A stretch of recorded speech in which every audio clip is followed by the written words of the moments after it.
It was a beautiful sunny day. Feeling bright and early, Mrs. Sharpie was on her way to work.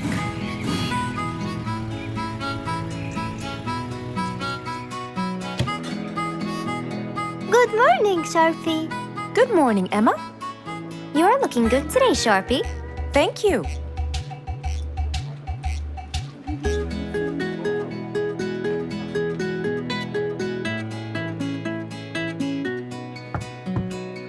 Come in.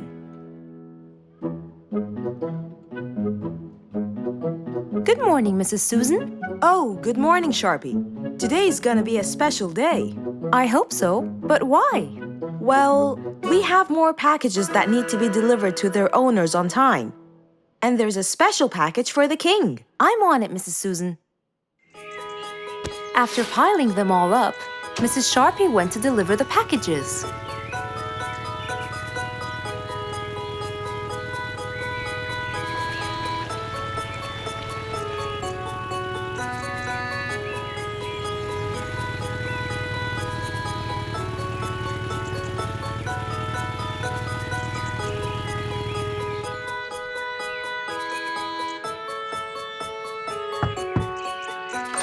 Here's your package. Thank you, Sharpie. Just in time. Looks like delivering the next one is gonna take some time. After safely delivering the package to Mr. Camel, Mrs. Sharpie took off to the opposite side of the jungle to deliver a package for Mrs. Deer.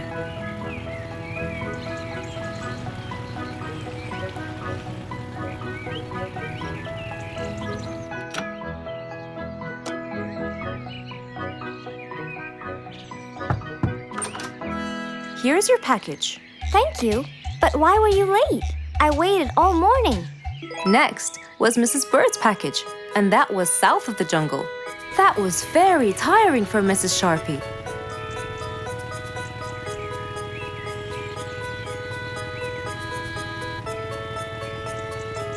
Mrs. Bird! Mrs. Bird! Here's your package. I thought you weren't coming. Thanks anyway. Next was Spike the Dragon.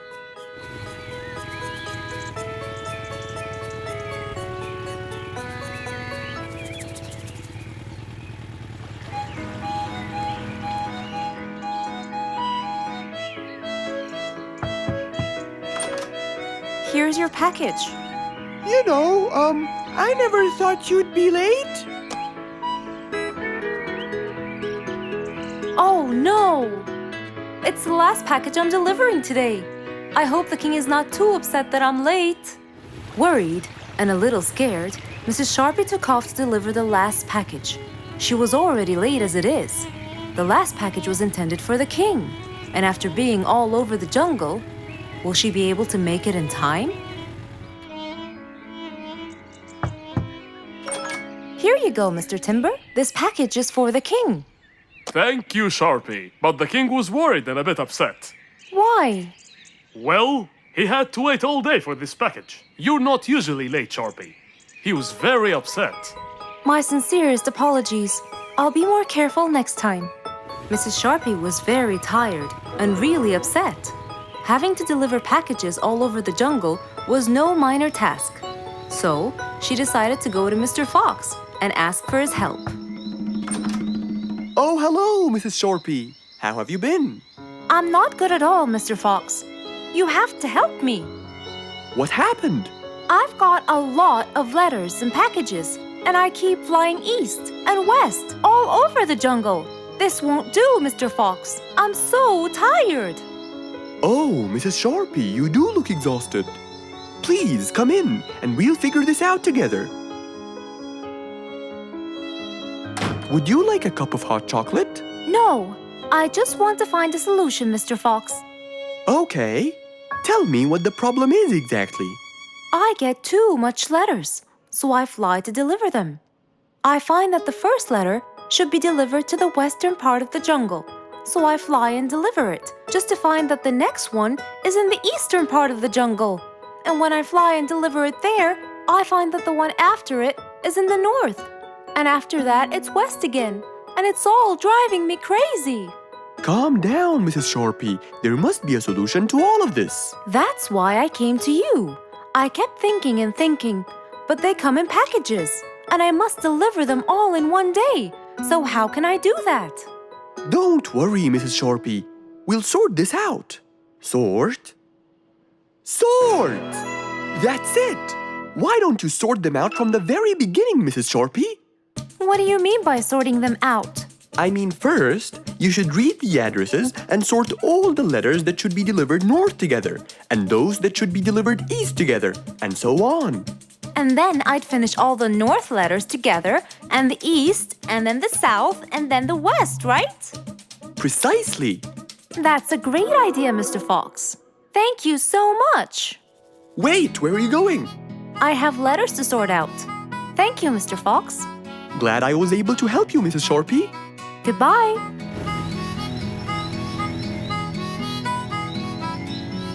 Happy with the solution she got, Mrs. Sharpie took off and looked forward to a new day with her new planned plot. One day, the whole jungle decided to celebrate their new king, Rorik the lion. He was young, active, and picky, and known for his loving spirit. After his coronation, King Rorik moved to his new mansion and started to check it out.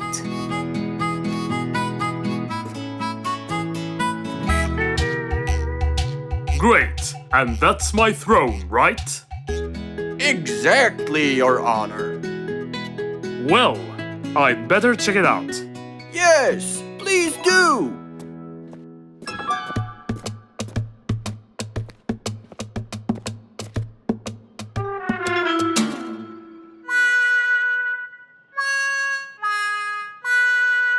Ah, timber! That's too uncomfortable. But Your Honor, it was made especially for you. Not good enough. With a sad look on his face, Timber went to call Mr. Fox and ask him for help. Meanwhile, Mr. Fox had just finished his morning exercises and was heading back home.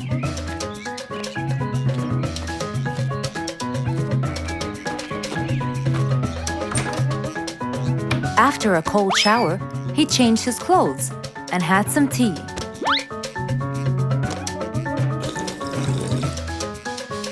Then, he quickly read about the king's coronation in the newspaper.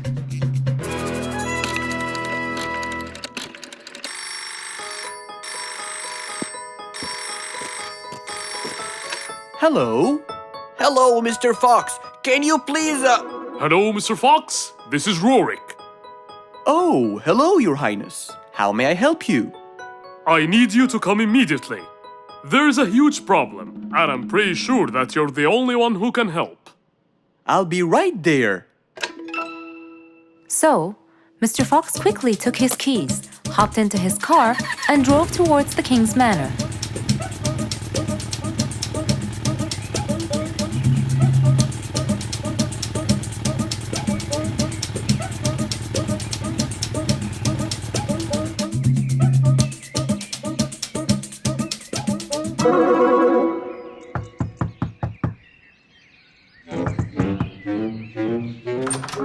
hello, Mr. Fox? One moment, please. Your Majesty, Mr. Fox has just arrived outside requesting an audience. Of course. Let him in. Come in, Mr. Fox. His Majesty is waiting for you. Good morning, Your Highness. What seems to be the problem? Oh, Mr. Fox. Good, you came quickly. Always at your service.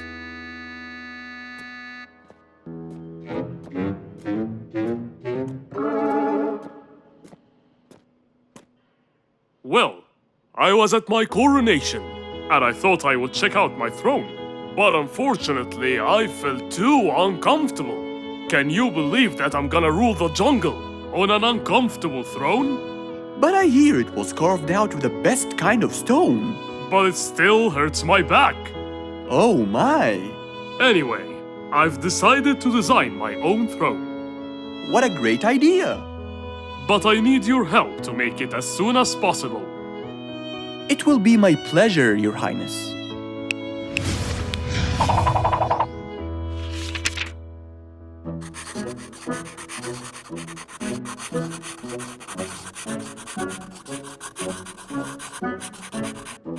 Mr. Fox designed a new throne for the king, but the king didn't seem to like it. I know just the thing for you. Mr. Fox took his tape measure and got to work. He took measurements and made estimations. This wasn't going to be easy, but Mr. Fox was gonna give it a try anyway. He hopped into his car and took off for the jungle store.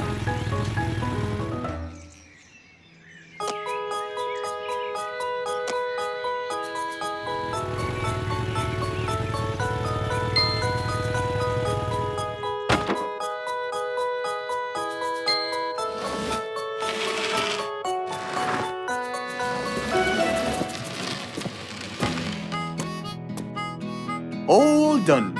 Can you please try it now? Wow! That's exactly what I wanted. Glad you liked it, Your Highness.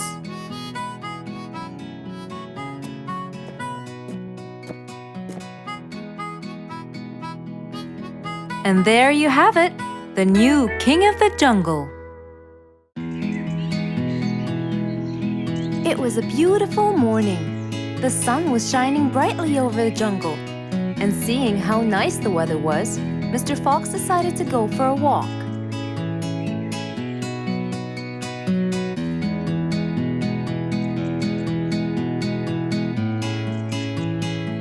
The birds were twittering, the bees were humming, and the flowers smelled pretty.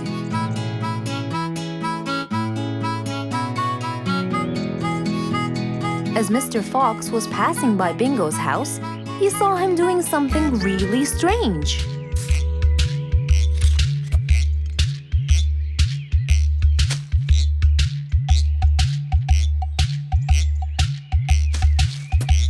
Bingo! What are you doing? I'm storing my favorite fruits to eat during the winter. But you can't just bury them. They'll soon rot. But what can I do, Mr. Fox?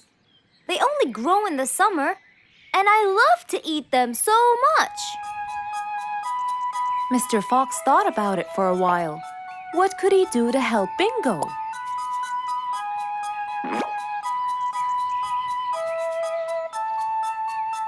Don't worry, Bingo. I think I have an idea. Really? What is it? You'll have to wait and see. I'll just run to my workshop, and I'll be back before you know it. Okay. Mr. Fox went back to his workshop and gave it some thought.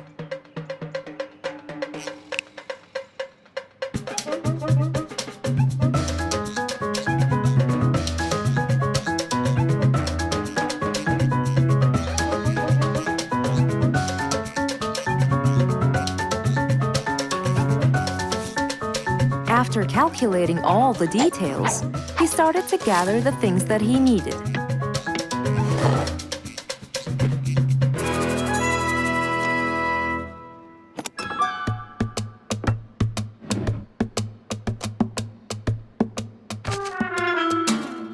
Then, he took his toolbox and his car keys, and of course, the glass plates. He put them all in his car and was on his way.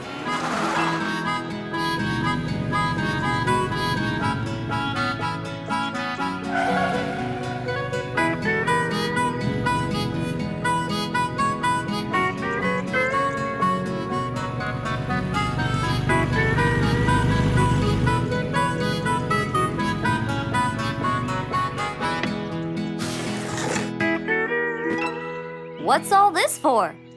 It's a surprise. I can't wait!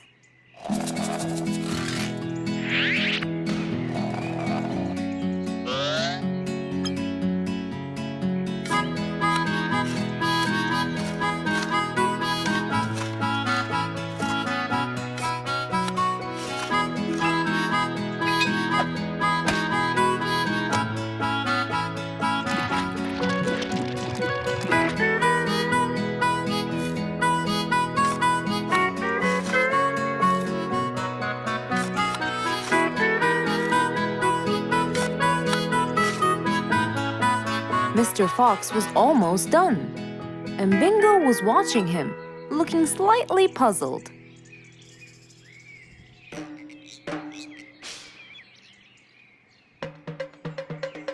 Here you go. You'll never miss pineapples again. So I can store them in here? No. You'll grow them in there. This is called a greenhouse. But it's not green, it's transparent. No. It's called green because we can grow green plants and fruits inside it whenever we want. Oh, so now I can have pineapples whenever I want? Yup. Anytime you want. Awesome! Thank you, Mr. Fox. Glad I could help. Here, this is for you, Mr. Fox. It's the best one I've got. Oh, that's very nice of you, Bingo. I love pineapples. Now you and I can eat them anytime we want. After helping out his friend, Mr. Fox went back to enjoy the rest of his day. Just imagine if you woke up one day and all your food was gone. Your house was a big mess and the oven was turned on. What happened exactly? You really can't tell. But that's what happened to our friend Giselle.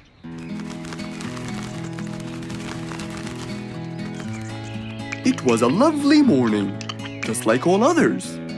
But when Giselle arrived, she was burdened with troubles.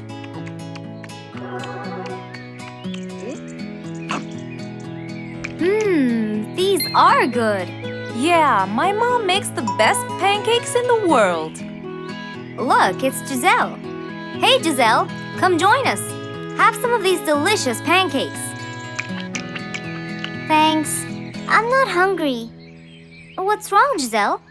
You guys, I think a thief broke into my house. What? Food has been going missing from my home, but I didn't think much of it. But the amount of food disappearing kept getting bigger and bigger. And yesterday, all of my food went missing. And there was a huge mess at my house. I even found the oven turned on. My house could have burned to the ground. Oh, I'm so sorry to hear that. Are you okay? This sounds really dangerous. What if this happens to my house next? Calm down. Whatever it is, I'm sure we can deal with it. Giselle, let's go to your house and check it out. And so, they left for Giselle's house. They had no idea what would be waiting for them. Oh dear, what a mess. Did you not hear them at all? I heard noises, but by the time I got up, they were gone. Did they take anything else other than food? No, nothing else is missing. So how do you explain all this mess? Maybe they were trying to find their way in the dark. I think Bingo's right. They didn't want to turn the lights on so no one would see them. Yes, but there are more important things. A thief had been here last night, and I don't think Giselle had time to worry about all the dishes. You're right. These are not mine. I didn't use these. That means that whoever was here didn't just steal the food. They ate it all here. That would explain why the oven was on. They cooked. Okay, calm down. We'll figure out a plan to catch them. But first, let's clean everything up. They started cleaning the house, trying to help their poor friend out, while being so worried about what's going to happen next. Any idea how we're going to catch them? I have an idea. We'll have a neighborhood watch. You know, we'll stay up around the house so we can catch them as soon as they come near. Sounds great. Giselle, why don't you go and get some sleep? We'll take care of it. Thanks, guys. They all sat in anticipation, ready to jump on the thief without any hesitation. But hours passed by with no one in sight. They started to become very, very tired. Does anybody else feel a little bit sleepy? Yeah, and cold, and a little hungry.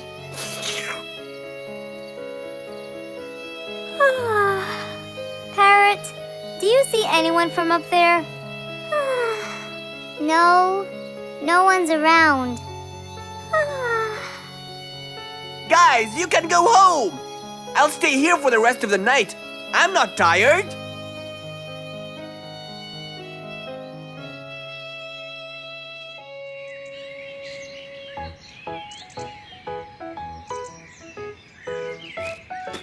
Good morning. What happened after we left? Did you see them? I heard a noise from the bushes near the house, but no one was there. They must have seen me, got scared, and ran away. Wow, you must have looked so tough. How did you get them so scared? I'll teach you guys. First, you have to stand chin up, hands on your waist, and look so focused. Then, you walk back and forth in front of the house, so they wouldn't have a chance. Don't get distracted by anything, and most importantly, carry a weapon. A weapon? Yes, these are mine. A salt shaker and a ladle? It's a pepper shaker. You sprinkle it in their eyes and then hit them with a ladle. Ooh, scary. Okay, I think I got it. I'm going to be on neighborhood watch duty tonight. I'll go get ready. See you all later. And so, with a big responsibility to bear, Bingo guarded the house, steady and aware.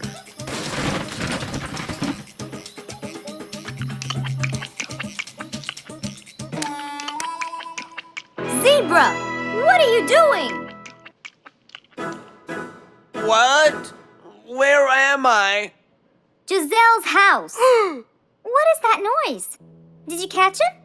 Yes, it's Zebra. He's been sleepwalking and eating all your food. Oh no! Giselle, I'm so sorry. I wasn't stealing your food. This happened before. I sleepwalk a lot. Don't be mad. I can't believe it's been you all along. That is so funny. You're not going to tell everyone about it, are you? If she doesn't, I will. I knew you couldn't scare a thief away with a ladle. You could! You know what? I'm just happy Giselle is safe. I'll just go home now. I need some sleep.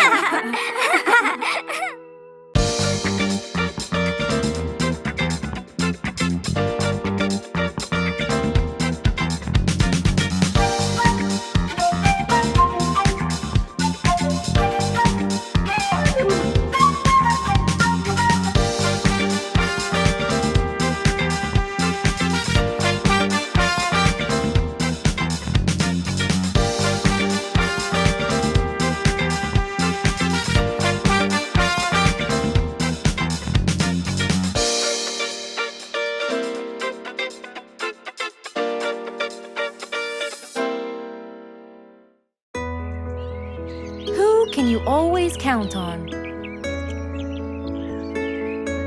They're always there when you're feeling down, ready to draw a smile and remove that frown. They make a bad day so much better, especially if you share toys and play games together.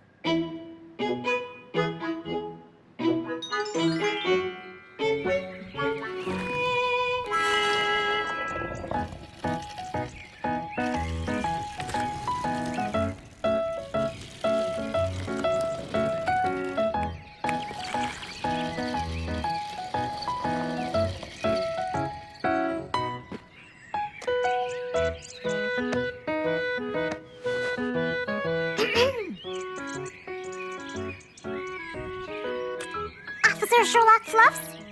I'm with you, Officer Poppy Holmes. I think we're moving in the wrong direction. You might be right, Officer Poppy Holmes. I can see footsteps in the opposite direction.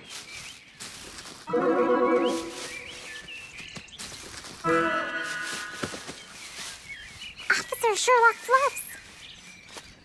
I think someone is after me. Run, officer, run!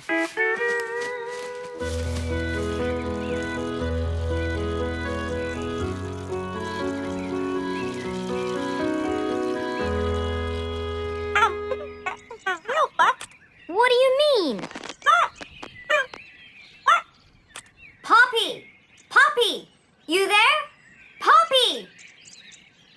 believe we lost the connection. Poppy! Poppy, where are you? Filled with worry, Fluff searched and searched for Poppy, but he couldn't find her anywhere.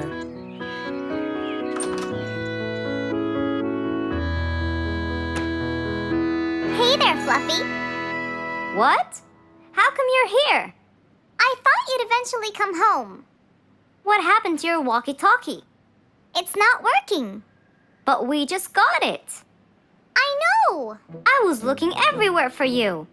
Aw, Fluffsy, were you worried about me? Stop it.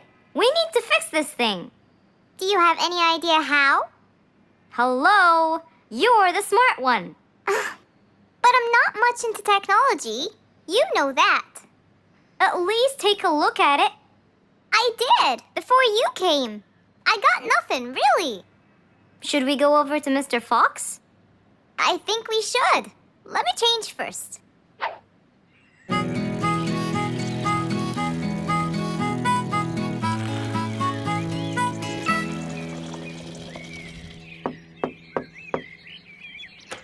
Hello.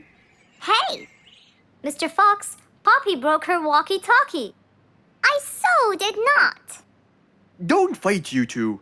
Show me your walkie-talkie. Maybe I'll be able to fix it. Here, but I promise I didn't break it. I'll go to the workshop and see what's wrong with it. Thank you, Mr. Fox. Sure. You really think I broke it? Why else would it stop working? But I didn't. Well, I kind of think you did. You're unbelievable.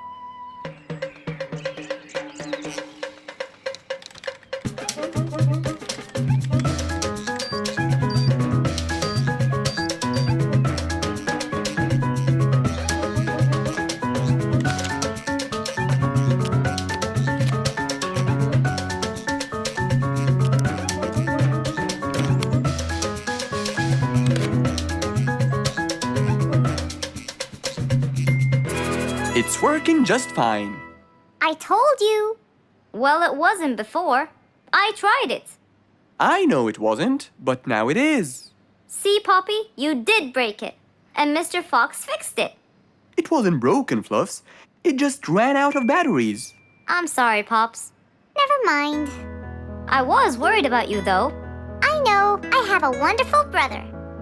Brothers and sisters may fight every now and then, but at the end of the day, they're still best friends.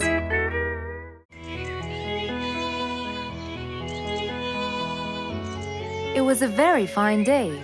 In the beautiful month of May, Mr. Fox decided to go for a walk. So, without further delay, he was on his way.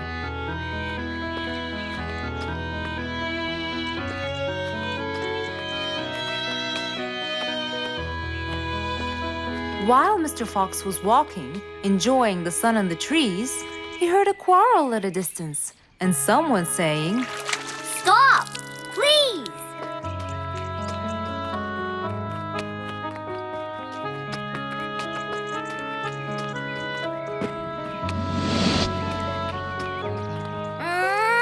What?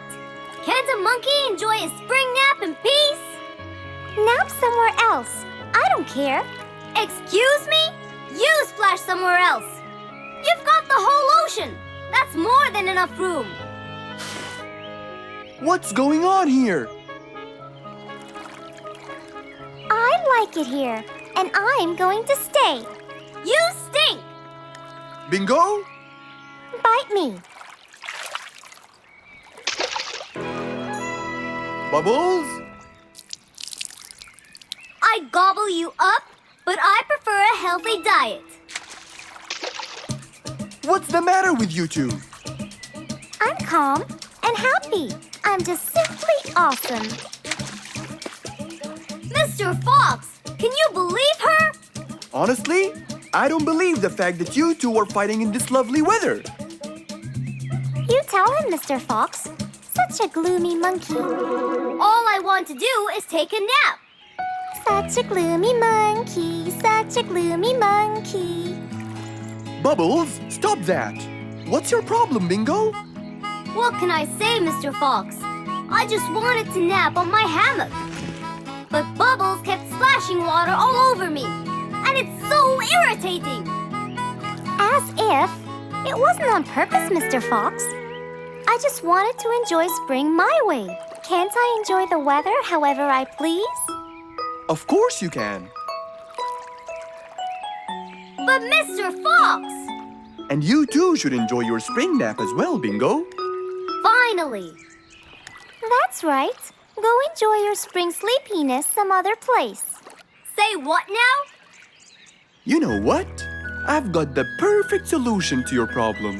Really? Yes, and it's very simple. What is it, Mr. Fox? Wait here for a second. Don't splash water for a short while, okay? Fine.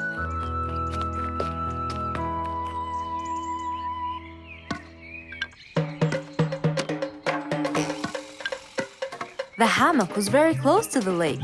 That's why Bingo got water all over him every time Bubbles splashed. But Mr. Fox wasn't gonna let them fight. He had the perfect solution for both their plights. What are you doing, Mr. Fox? Wait and see for yourself.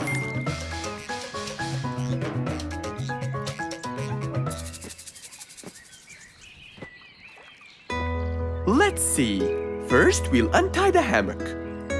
1, 2, 3, 4, 5. Now, we'll go a few more steps up and tie the hammock again. Here's good. There you go.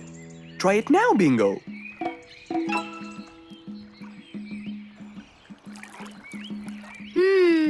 Very comfortable, Mr. Fox. I love it. And the air up here makes me sleepier. Bubbles, give me your biggest splash. Whoa! Ha ha ha ha ha. Whoops. Sorry, Mr. Fox. Don't worry about it. I feel fresh. Mr. Fox's work was done. First there was trouble, now there was none. For there was indeed no better deed than rushing to help a friend in need. Rose stood in front of her painting stand, holding a few colors in her hand. But things weren't going as she planned. I think I should just paint the pig blue. No, wait. Maybe this will do. Maybe I should just take some of the pink color on my feathers.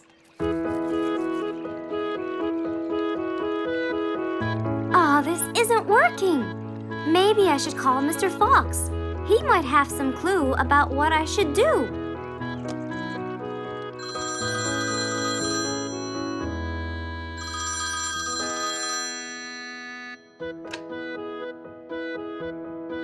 Hello. Hello, Mr. Fox. It's me, Rose. Oh, hello, Rose. How are you? I'm fine, Mr. Fox, but I do need your help with something. Do you think you could come and meet me? I'm at my usual painting place. Sure, I'll be right there. So, without a moment to lose, Mr. Fox got ready, got into his car, and drove off to where Rose was painting.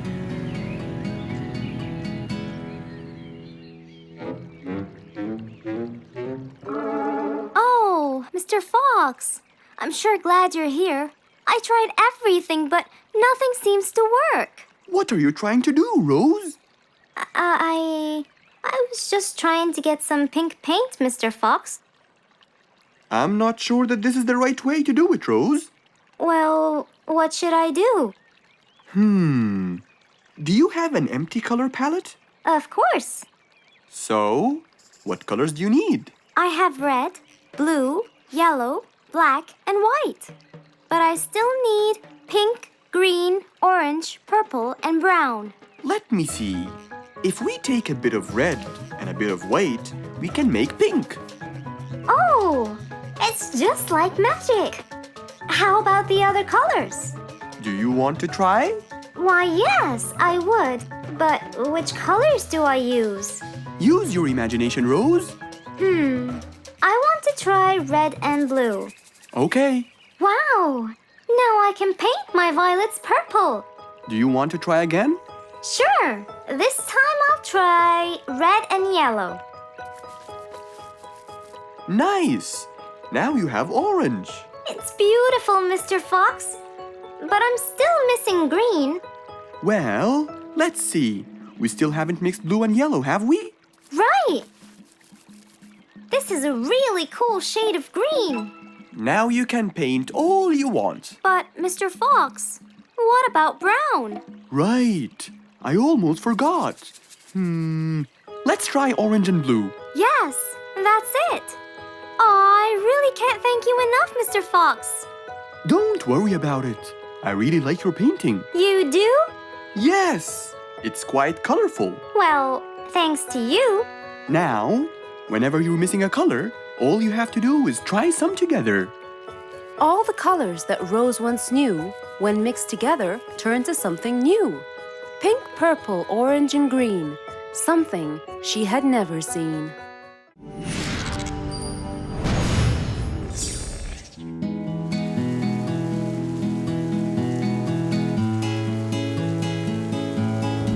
One stormy winter night, when most of the animals stayed warm in their beds and turned off the lights. There was thunder, there was lightning, and Woody the Woodpecker found it frightening. He knew he was in trouble, for his house will soon become rubble. Oh no! What am I going to do? I better go to Mr. Fox before things get worse. With a nice cup of hot chocolate, Mr. Fox continued reading his book when the doorbell rang. It was winter. No one would walk in the rain unless they had a complaint. Woody, what are you doing walking around in such cold weather? Hurry, come in.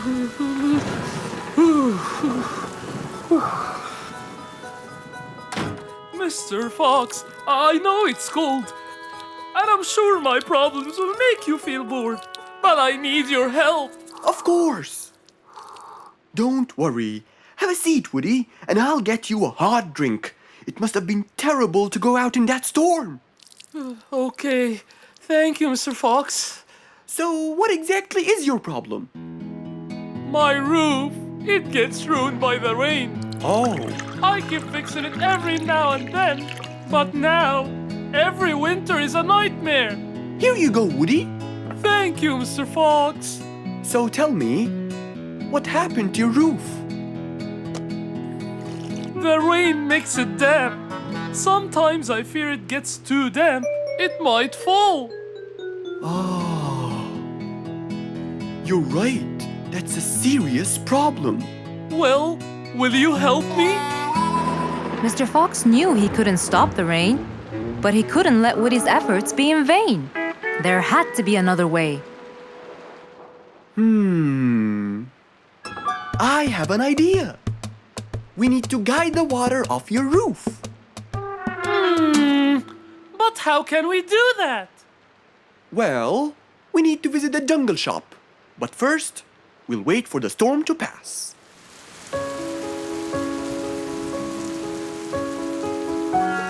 Finally, the storm faded away, revealing a bright, warm, sunny day. I think the weather is better now. Let's go, Mr. Fox. Mr. Fox and Woody hopped into the car, and off they drove to the jungle shop. So, what will we buy from here, Mr. Fox? A sloped roof. A roof? But how will we transport it? Oh, don't worry. There's a new type of roof. They sell them like, pieces of a puzzle. Oh, that's smart! Yep. Mr. Fox and Woody chose a nice big red roof. Then, off they went to Woody's house.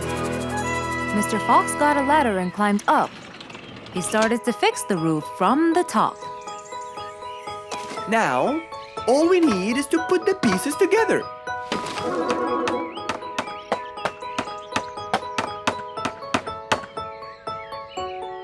All done.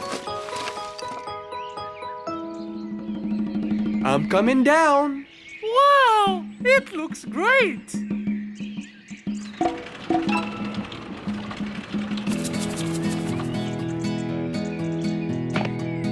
That way, all the water will slide down and the rain won't bother you again. So, does that mean no more rainwater will enter my house, Mr. Fox? Of course not. I guarantee it. Oh, I'm so happy! Thank you so much, Mr. Fox. Oh, it was nothing. We all like living in a dry, warm place in the winter.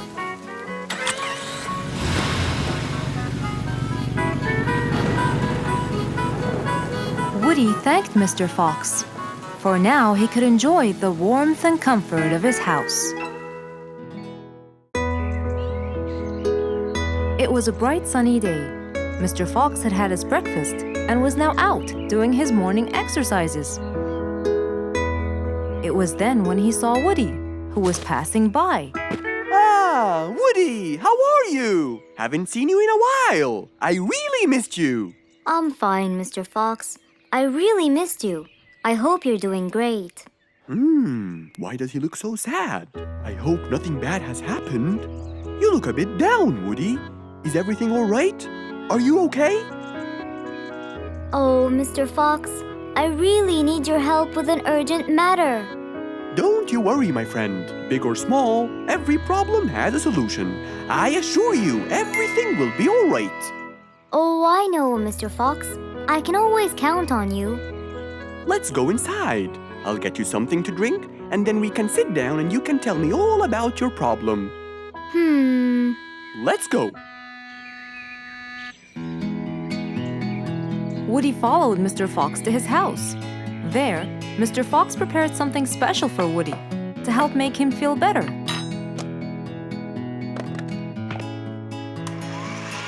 I made you some fresh orange juice. This will help you relax and cheer you up. Oh, you're very generous. I love orange juice. Thank you.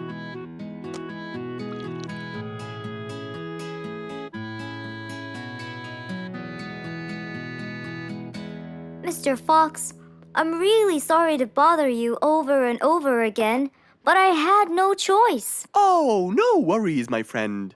You know, Mr. Fox, I'm the jungle carpenter.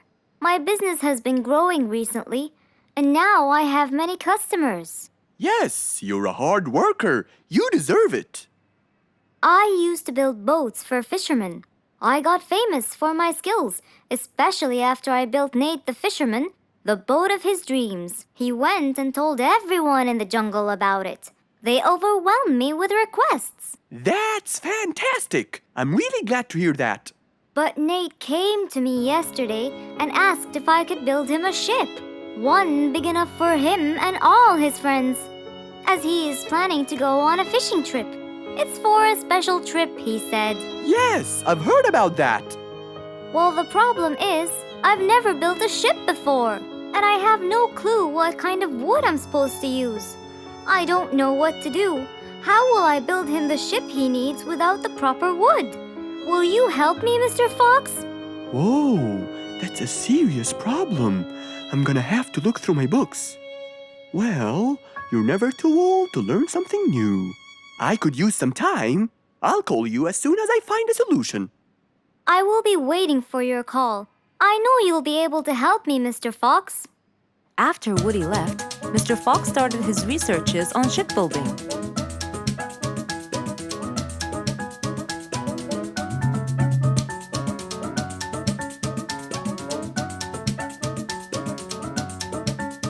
After hours and hours of hard work, he finally got it. Yes, I've got it! But what did he get? We'll find out in the next episode.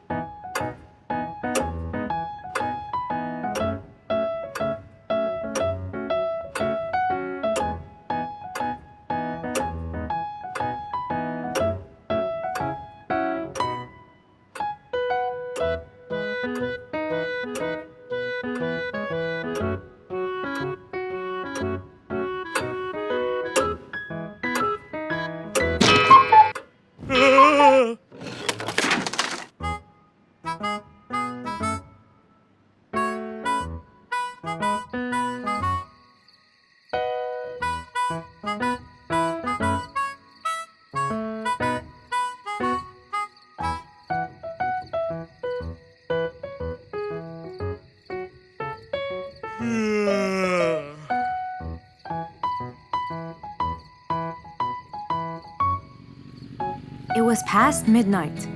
Mr. Sleeperson Koala was on his way home from work. The streets were empty and quiet. He was falling asleep. He tried really hard to keep his eyes open, when suddenly the car stopped for no reason. And Mr. Sleeperson didn't wake up, as if it was the hibernation season.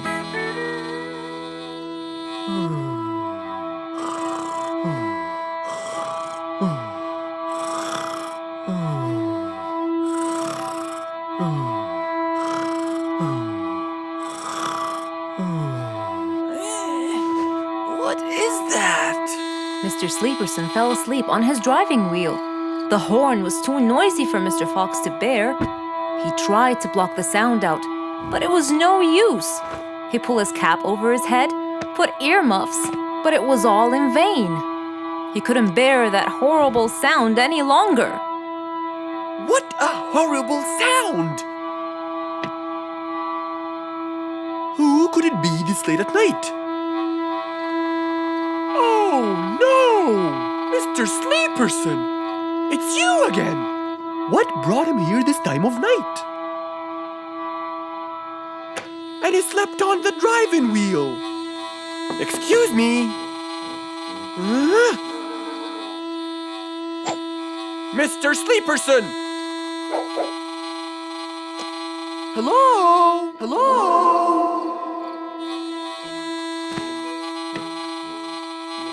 Oh, that's enough.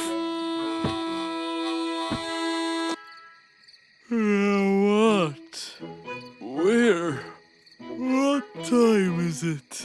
It's 2 in the morning.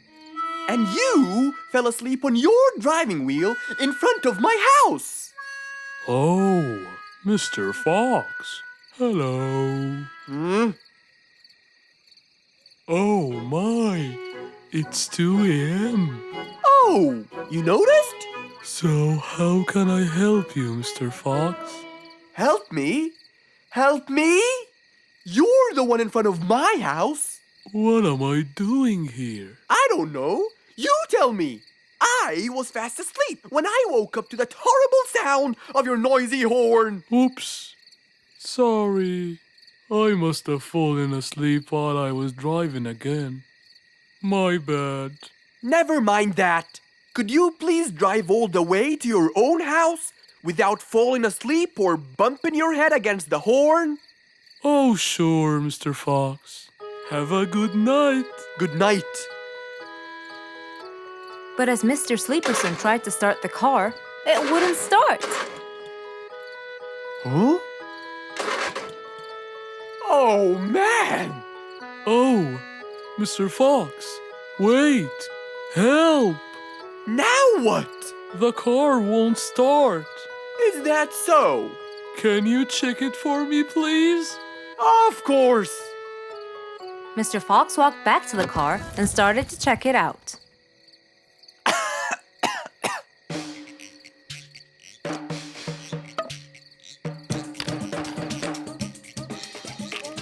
Everything seemed fine. However, when he lowered the hood cover, he found Mr. Sleeperson sleeping in the back seat. He couldn't control his anger. He banged the hood cover. But Mr. Koala was still asleep.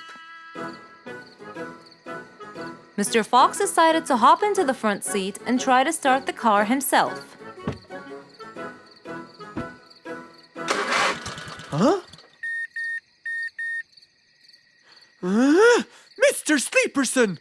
Your car is out of fuel! Who? Where? Your car is out of fuel! No way! What will we do now?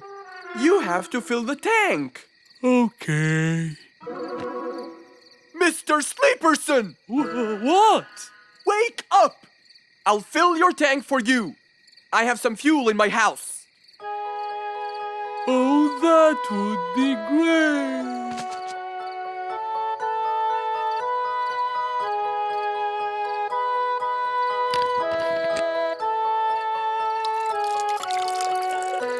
Mr. Sleeperson, it's all done. You can go home now.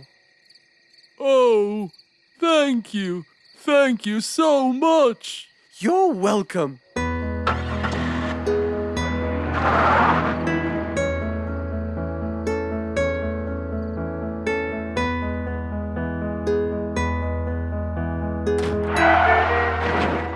Oh, not again.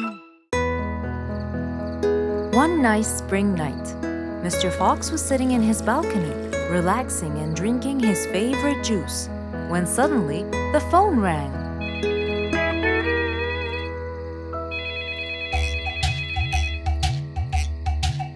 He wondered who would be calling him this time of night.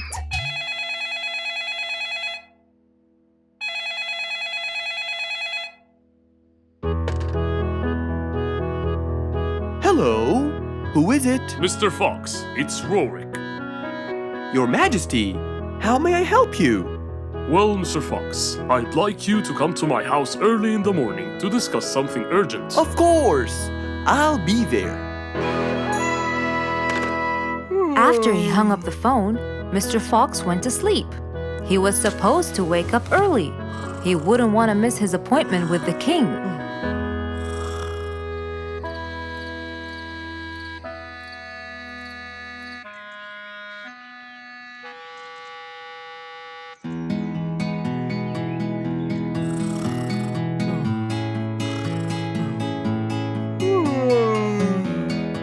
Early next morning, Mr. Fox woke up and went to wash his face. After that, he got dressed and was all ready for his appointment with the king. He got into his car and drove off.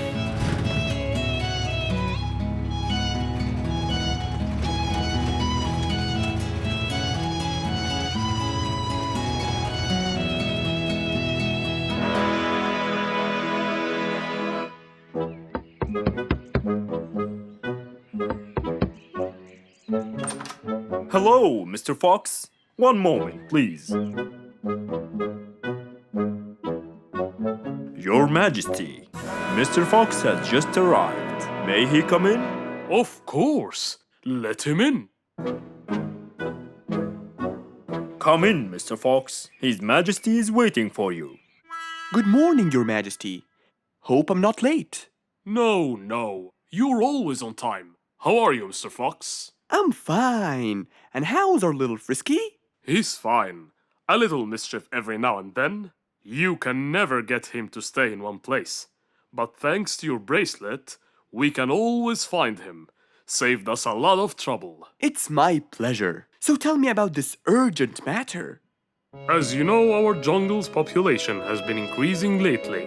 Indeed, our population has increased. Yes, but it's getting harder to summon them all to the meeting every time.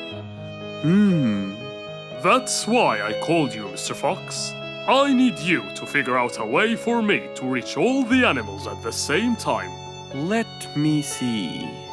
I need to think this through. That's okay, Mr. Fox. But please, don't take too much time. Don't you worry, Your Majesty. I will find a solution by tomorrow. As Mr. Fox got into his car to get back home, he thought all the while about the king's request. How could he help the king with his problem? With everything else Mr. Fox has faced, this might be a slightly bigger challenge for him.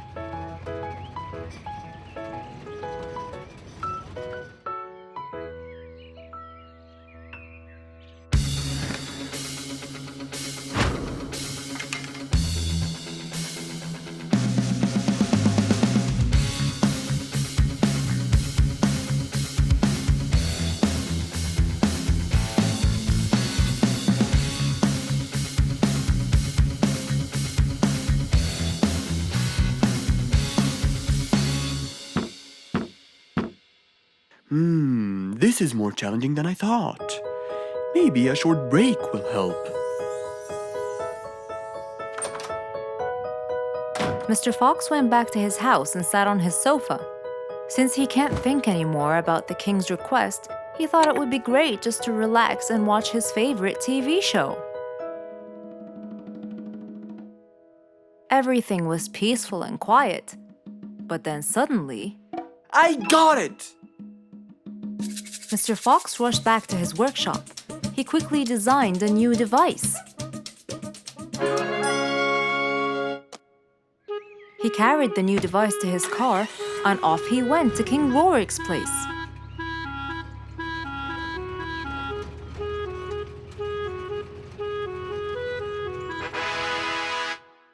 Mr. Fox, I thought you were coming tomorrow. Did you solve my problem? Yes, Your Majesty. This is a solution to your problem. That's great! But what's that, Mr. Fox? This is a megaphone. I made it specially for you. Every time you need to meet the animals, all you have to do is roar into it. Mr. Fox, you're a genius!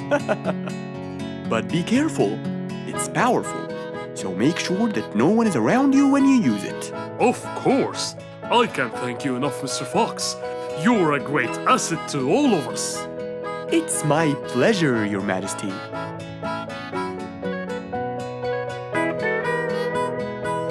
Goodbye, Mr. Fox.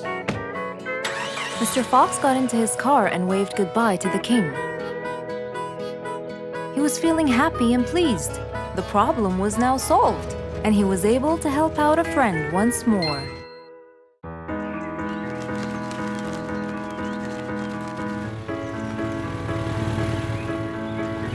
One beautiful spring morning, though tired and sleepy, Mrs. Sharpie the post owl was on her way to Alfie's house to deliver a parcel.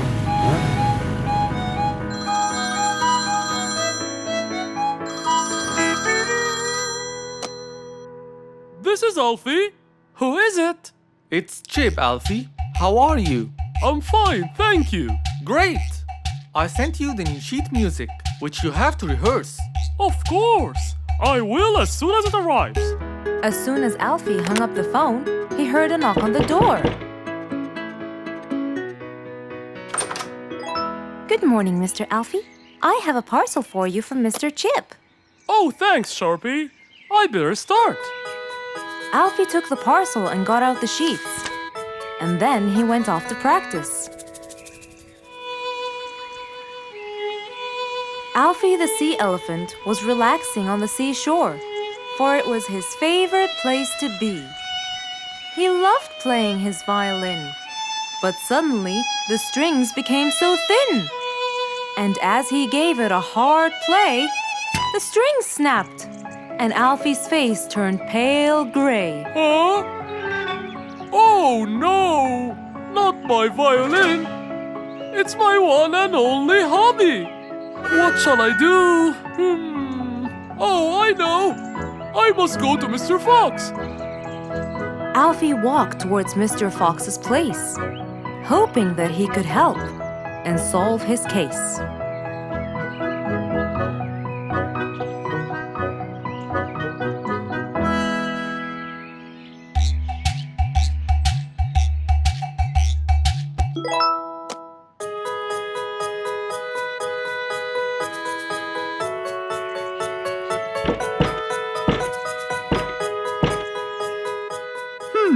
I wonder who?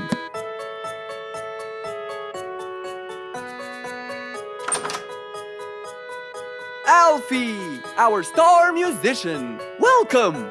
Come on in. Thank you, Mr. Fox. Have a seat. Would you like some lemonade? Yes, please, Mr. Fox.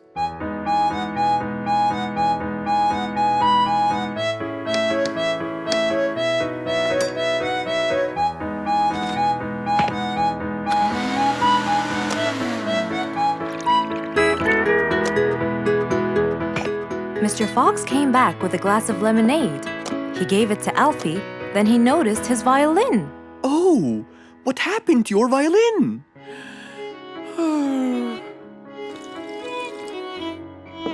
I was playing by the seaside, and suddenly the string snapped.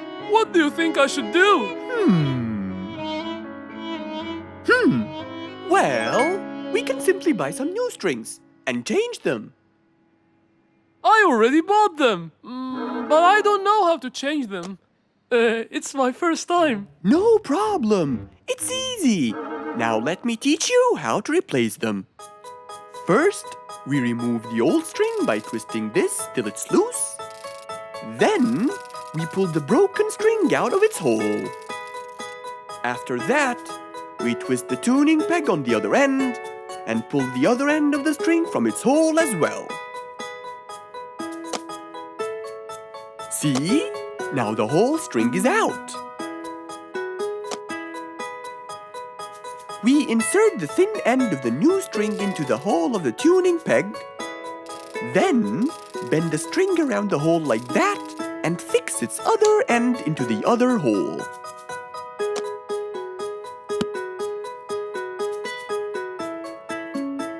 And there's the other string as well. Finally! Go ahead and play it. Okay.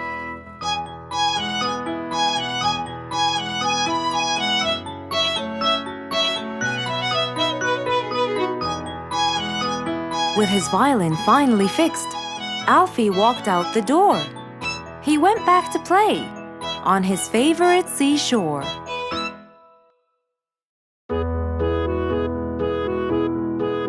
Mr. Fox was known for his kindness in helping others. Everyone went to him for advice, even Woody, the jungle carpenter. After being assigned the task of building a really big ship, he went to Mr. Fox, seeking his wisdom. Mr. Fox listened carefully to what Woody had to say, and in turn, promised to help him. He started a research on shipbuilding, and after hours and hours of hard work, he finally got it. Yes! I've got it! But there is something I need to check first. Mr. Fox went for a walk in the jungle, looking carefully at every tree on his path. Then he stopped in front of one and said, Yes! That's the one! Immediately, Mr. Fox took a paint bucket. He wanted to mark the tree, so he wouldn't forget which one it was. After that, he got into his car and drove off.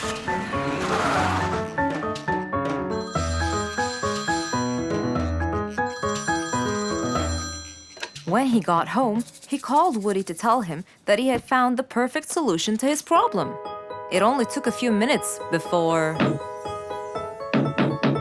Oh, Woody, right on time. Come on, Mr. Fox, tell me. Okie dokie, come in. I finally figured it out. I never doubted you, Mr. Fox. I was sure you'd be the one to help me find an answer to my problem. Oh, don't mention it. Here you go. These are blueprints. They're guidelines that will help you learn how to build a ship easily. Woody started reading the blueprints thoroughly. He knew most of what was written in it, so he looked up and said, It's a lot easier than I thought. Thank you so much, Mr. Fox. Oh, but Mr. Fox, what about the materials that I'll need to build it? Here's a list of all the materials you'll need. And what about the kind of wood I should use, Mr. Fox? I did extensive reading, and I found out that our ancestors were famous for using teak in the process of building ships, as it's really stiff, strong, and it can also be shaped to have wide planks, which would help the ship to withstand the waves of the sea. But I know you don't know what teak is. Not everyone does. But come along. I think it would be better to show you the tree I found earlier in the jungle. Our jungle? Of course! Everything you dream of can be found in our beautiful jungle. Mr. Fox got into his car with Woody by his side and drove off. They headed towards the tree that Mr. Fox had marked earlier. Here's the tree. Huh? I have loads of that wood in my store, but I never knew that I could use it to build ships. I didn't know about teak either. But with a little bit of research, everything is open to you, my friend. Mr. Fox, I can't thank you enough. I'm really happy right now. I'll never forget what you've done for me. It's my pleasure, Woody. Now that I know what I should do, I'll go back and start building that ship for Nate as fast as I could. Thank you again, Mr. Fox. So, after helping his friend, Mr. Fox got into his car and drove away happily. You know, it's true what they say. A friend in need is a friend indeed.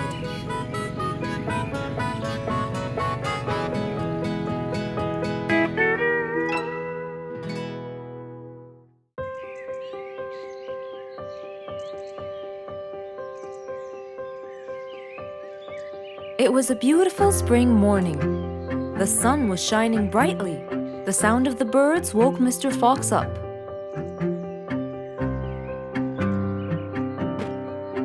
He changed his shirt, put on his tie, and his vest. Then he drank his tea. It was delicious. After reading a shop manager ad, he got into his car and drove off.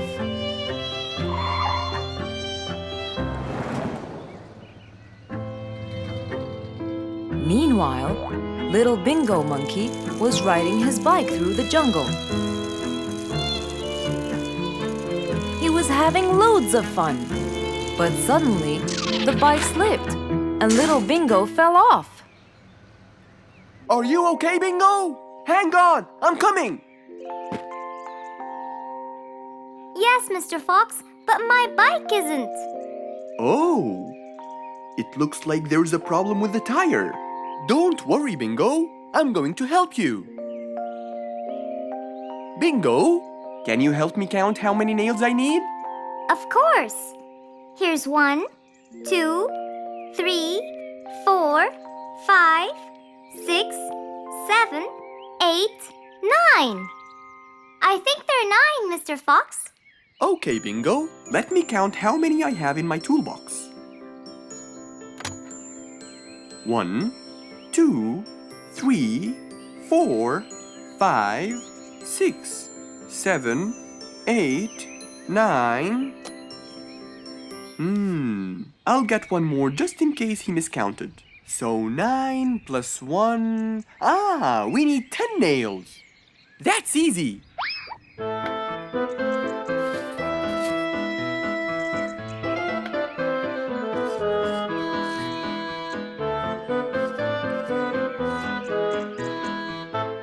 Okay, Bingo. It's all done. Thank you so much, Mr. Fox. You've helped me a lot. Come on, give it a go. So once again, little Bingo rode along happily.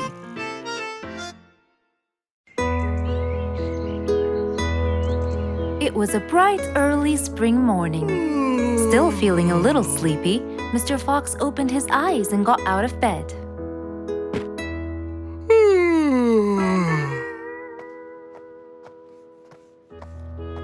Since the weather was beautiful outside and awfully tempting, Mr. Fox decided to go for a walk in the jungle. The sun was shining, the birds were twittering. It was a very peaceful morning. Well, sort of. Worried that something terrible could have happened to one of the animals in the jungle, Mr. Fox sprinted towards the sound. Are you kidding me? You're the size of an air balloon! Are you making fun of my size, you piece of you? What? Take that back now, you... No! I'll never take it back! This was all your fault! No, it wasn't! It was yours! No! It's always your fault! Now, calm down. Oh, Mr. Fox, I'm so glad you passed by. You're the only one that could solve my problem. Solve your problem? No, Mr. Fox will solve our problem. No way! What you did was a total crime. So not true. You're the one who started it all and injured me, you big... There, calm down. And just tell me what happened. He woke me up. Slow down, one at a time. Mr. Panda, you go first. Thank you. Now, I was walking heading to my house when I realized that for me to get there, it will take me 12 minutes. And I was so tired and sleepy. So I thought about it, and I realized I should just lay here for a while and take a short nap. And just as I was starting to get comfortable, I found little chicklets screaming with the highest pitch into my ears, Mr. Fox. My ears! Can you believe that? Well, that's not a very nice thing to do, little chicklets. Why did you do that? But I didn't, Mr. Fox. And how is that? I was heading to my favorite lake, and I was walking just right behind Mr. Wicks, when all of a sudden, out of nowhere, he decided to lay down and fell to the ground and squeezed my beautiful wing. And if it wasn't for my high-pitched voice, I would have been dead by now. Well, that was pretty dangerous, Mr. Wicks. What should I do, Mr. Fox? I was really tired and I needed my nap. So I took it. What should a panda do to take his nap? Can't you just wait till you reach your own house? Or at least look behind you before you decide to fall down? My house is 12 minutes away, and all the walking had already stolen away all my energy. I had to take a nap to recharge. I can't keep on walking forever. Then look behind you or sleep next to a tree or something. Why don't you watch where you're stepping? It was a very troubling matter indeed. The little chick almost got crushed. But Mr. Wicks didn't mean it. He was just so tired that he fell asleep. Right? Mr. Wicks, answer me. Did you intend to squeeze little Chicklet's wings? Of course I didn't. Were you aware that you were going to take a nap in the middle of the road?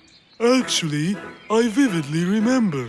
I walked to the tree side first, but when I woke up, I found myself in the middle of the road. How many naps do you need per day? From 5 to 7, I would say. Did you take a nap before you decided to head home?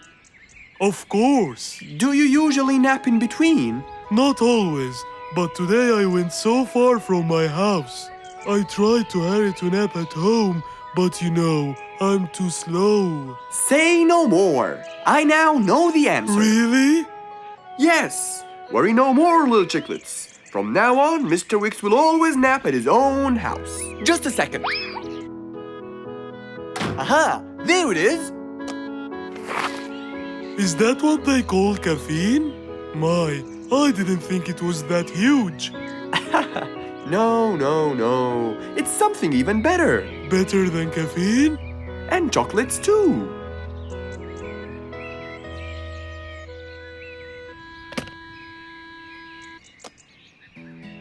Wow! Rollerblades! So you'll be able to move fast and reach your house as fast as you can. Oh, can I try it now? Sure you can. Wow! Whee! Yahoo!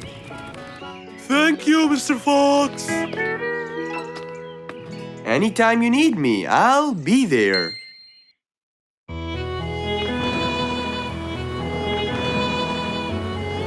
One day, the mighty eagle flew to his nest. All he wanted to do was rest. He felt bitter, he felt cold. He was really getting old. He knew he needed someplace new. So, off to Mr. Fox he flew.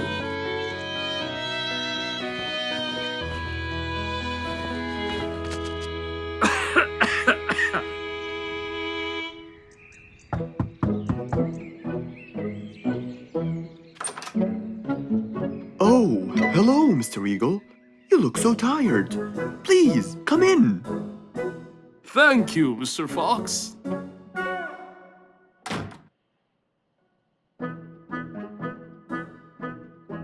Now tell me, how may I help you? Mr. Fox, I spent years in prosperity and glory, but I'm old now and tired. I can't live out there alone in that cold weather. Where do you live, Mr. Eagle? By the mountain top. I see. The wind is strong there. I bet you catch a flu every now and then. Well, I didn't used to, but that's all in the past. Now I'm old and weary. I'm not what I used to be. Plus I get so lonely up there. There is no one around to talk to, and no one to help me get better if I get sick. Why don't you come and live with us in the jungle? I looked around, but I couldn't find the right place for my huge nest. I'm too old to build a new one, and I can't really stay in someone's home. Mr. Fox kept thinking for a while. What could he do to help his dear old friend?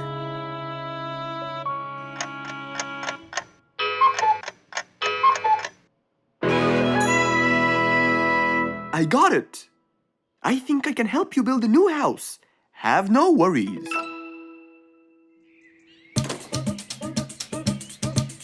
Mr. Fox quickly grabbed his toolbox and hopped into his car. He drove through the jungle while Mr. Eagle flew above him. He stopped in front of a tree that looked both old and firm, right in the middle of the jungle. Lots of animals and birds lived around here. What a beautiful place, Mr. Fox. Wait till you see what I have in mind for you. Mr. Fox started to work. He put a ladder against the tree and counted the steps up. 1, 2, 3, 4, 5, 6, 7, 8, 9, and 10. When he reached the tree branches, he opened his toolbox and took out some wooden plates.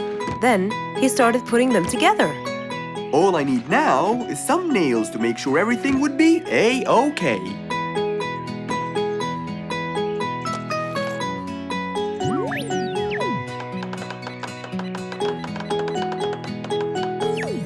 We're almost done, Mr. Eagle.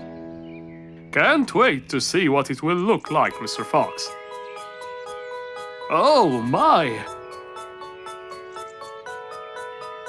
What a wonderful treehouse!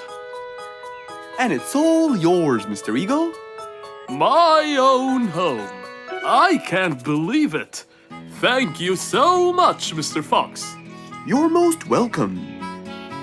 As Mr. Eagle got inside his new house and closed the door, he felt a happiness like never before.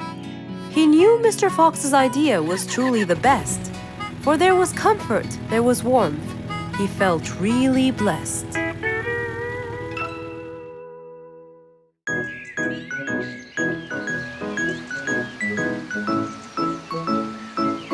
It was a beautiful Saturday morning. Since the sun was shining and the weather was nice, Mr. Fox thought it was perfect for morning exercise.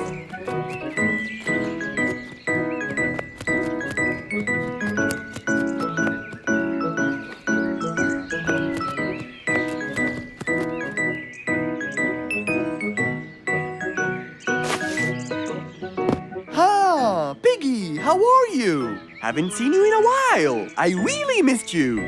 I'm fine, Mr. Fox. I really missed you too. I hope you're doing great. Why does he look so sad? I hope nothing bad has happened. You look a bit down, Piggy. Is everything all right? Are you okay? Oh, Mr. Fox, I really need your help with an urgent matter. Don't you worry, my friend. Big or small, every problem has a solution. I assure you, everything will be all right. Oh, I know, Mr. Fox. I can always count on you. Let's go to my house. I'll get you something to drink, and then we can sit down and you can tell me all about your problem. Let's go. With that said, both of them headed off to Mr. Fox's house. So, Piggy, tell me what's the problem? I keep trying to grow a plant in my garden, but it keeps dying. Do you give the plant enough water? Yes, every day. Well, how about the sun? Do you keep it in an open sunny area? Yes, I do. I plant it in my garden. Looks like I'll have to come with you to find out what the problem is. Wait here for a moment, please. So, without further delay, Mr. Fox changed his clothes and got ready.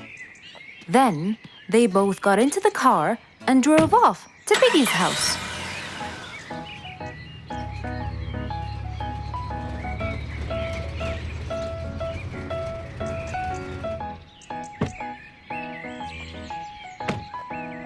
Look, Mr. Fox, these are the plants I told you about.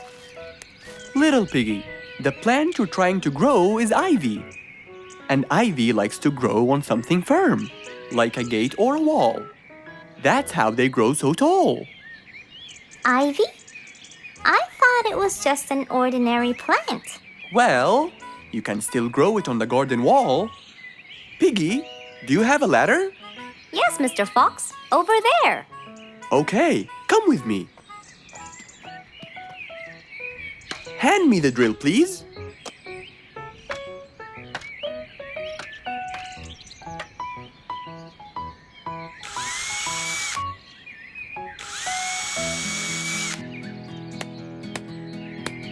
After drilling the holes and hammering the nails, Mr. Fox hung the ivy plant all across the wall.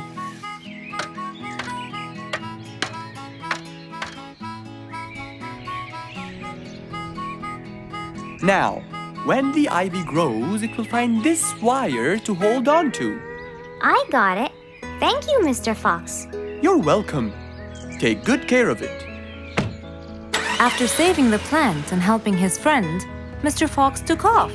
And that, my friends, was the end.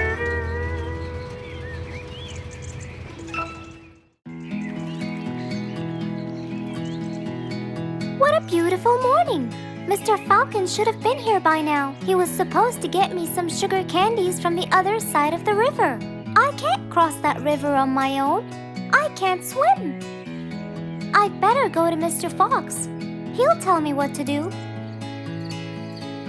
And since Mr. Fox helped many more, she went to him and knocked on his door.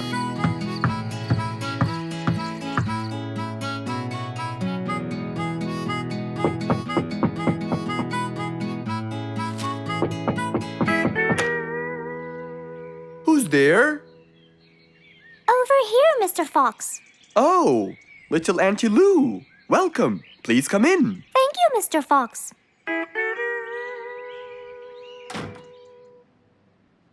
What can I do for you? Mr. Fox, my problem might seem small, and I know how busy you are, but Don't worry, Auntie Lou. Whatever it is, we'll find a solution. Tell me, what's bothering you? sugar candies. Sugar candies? But you love them. Yes, Mr. Fox, I do. That's the problem. The only place I can find them is by the other end of the river side, and I don't know how to swim. Well, how did you get them before? I had some friends who would cross the river and bring me some candies with them. But I can't wait for them to go every time. I want to be able to get them myself. I see. So you want a way to cross that river by yourself. Yes. Do you want to learn how to swim? Impossible. I'm so afraid of the water. It's my worst nightmare. Isn't there any other way, Mr. Fox? Sure there is. Let me think. Mr. Fox thought quickly and without delay, for there was already another way. He'll build a bridge for Auntie Lou, so she could cross whenever she wanted to. Little Auntie Lou, how wide is that river? Very wide, Mr. Fox. It won't be easy, but let's go. Into the workshop ran Mr. Fox. He grabbed some wood and his toolbox. He put them in his Jeep and hopped inside. Then he and Auntie Lou went for a ride.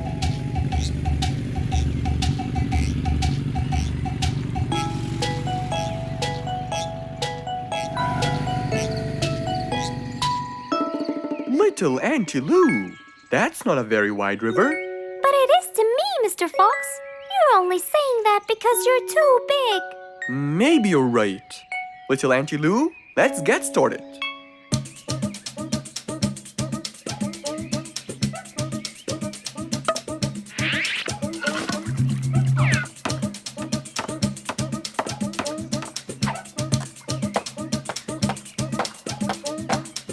Finally, the bridge is complete. Mr. Fox, that's exactly what I wanted. Thank you so much. I'd better be on my way to collect the sugar candies. I've always dreamed of this.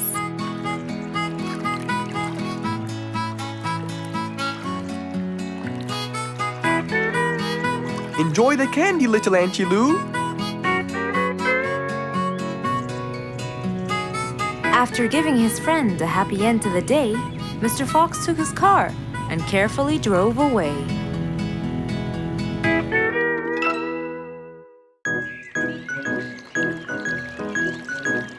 It was a nice warm autumn day.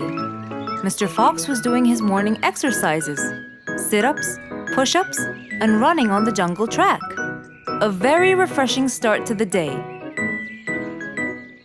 But then, unexpectedly, fog started to form, stopping any plans to enjoy the beautiful weather.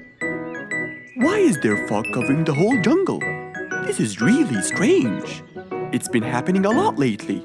I really hope everyone's all right. I should head home now. Oh, I think I should probably stay home today. I don't have my morning newspaper yet. And how would I? It's impossible to see.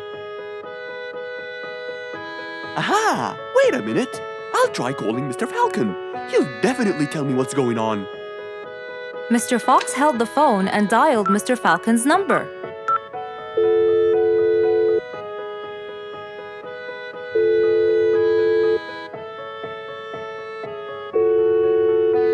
Oddly enough, there was no answer. I guess he's not home. Maybe I can reach him on his walkie-talkie. As Mr. Fox went to look for his walkie-talkie, he heard a loud knock on the door. Huh? I thought everyone stayed home in this weather. Who could it be? Puzzled, Mr. Fox went to open the door. He was taken by surprise. It was Jack the horse. He stood there holding a briefcase and looking smart. Jack was a very busy business horse. He was always rushing to keep a tight schedule. But today, something seemed off. He looked like something was bothering him. Oh, Jack, what a nice surprise! It's been a long time since we met. How have you been? Come in. Thank you, Mr. Fox. But I don't want to waste any more time. I'm on a very tight schedule. Of course. Can I bring you... I don't have time. I just needed to talk to you urgently, Mr. Fox. Have a seat, please. And as you know, time is money. Wait. Hold on. First, tell me how you managed to get here in this bad weather. There's no time. I'm so busy, and I need your help with something important. All right, tell me what's the matter. Well, it all started last week. After long and weary negotiations, I won a bid for a gold mine located in the eastern part. Long story short, a gold mine obviously contains gold. But no matter how hard I looked, I found nothing but dirt. I was really frustrated. I was disappointed. And I knew that buying the mine was a mistake. What do you think, Mr. Fox? That's really strange. That mine is widely famous for its gold. I have an idea. We go there now and see what we can do. But wait here for a second. I need to bring something that will help us. Are you sure you don't want to drink anything? Yes, thank you, Mr. Fox. But please, hurry up. You know that time is money, and I can't waste any more time. I get it. Just give me 2 minutes. Too much, Mr. Fox. So, Mr. Fox went to his room to change his clothes, trying to be quick. Then, he went to his workshop. He looked everywhere for his metal detector. When he found it, he took it and went back to his house, where Jack was standing there looking at his watch, with that usual impatient look on his face. Mr. Fox, why are you late? I have a really important meeting tonight at 8, you know. We're making a deal, and I don't want to waste any more time. You know that time is money. Time is money. I know that, Jack. But now we're wasting more time, aren't we? Right. Let's take my car, Mr. Fox. Okay. The fog had gradually started to clear away, and the vision became clearer and clearer. But as Mr. Fox was about to get in the car, something happened. What's that? What's going on? What happened? That's what we'll find out in the next episode.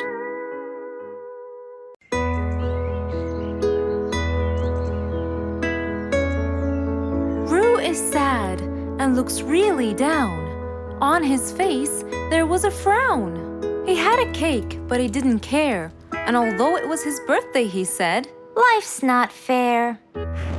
Thank you, Mom. You're welcome, sweetie. Are you okay? Yeah, I'm fine.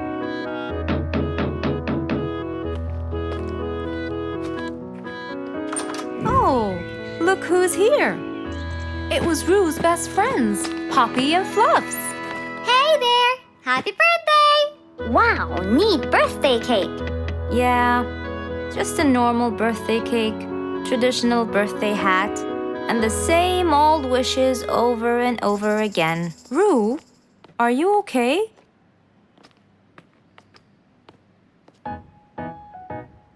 Bad timing, huh? He looks sad. I know, but the cake is still here. Oh, stop it. We have to help him feel better. It's his special day. A little bite won't hurt. Oh, sure, the cake won't hurt. But what about my fist? Fine, fine. What do you have in mind? Let's go. Where to? I know someone who can help. Mr. Fox? Duh. In an attempt to help their friend, Poppy and Fluffs went to Mr. Fox. Only he would know what to do.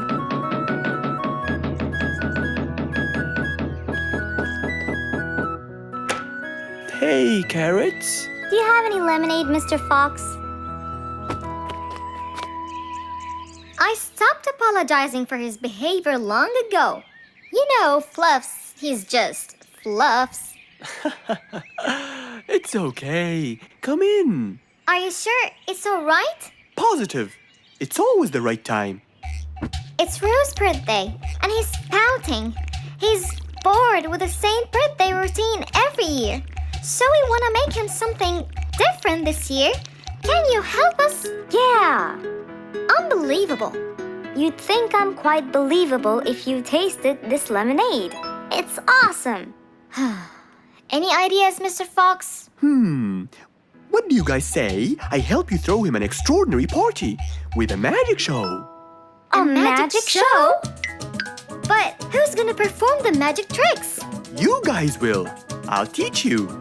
This is the best idea ever. I agree. We'll also bake him a cake.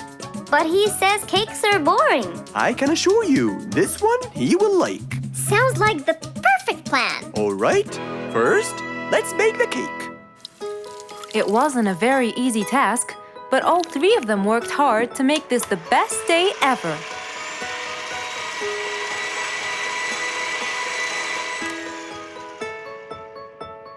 This is the coolest birthday cake ever. Now for the magic tricks.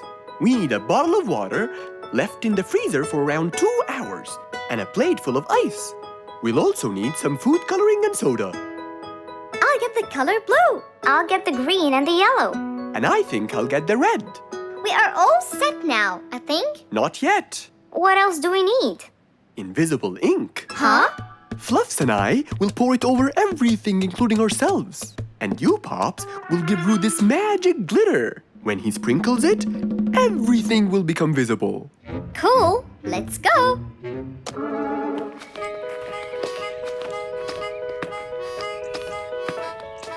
Let us pour the invisible ink now.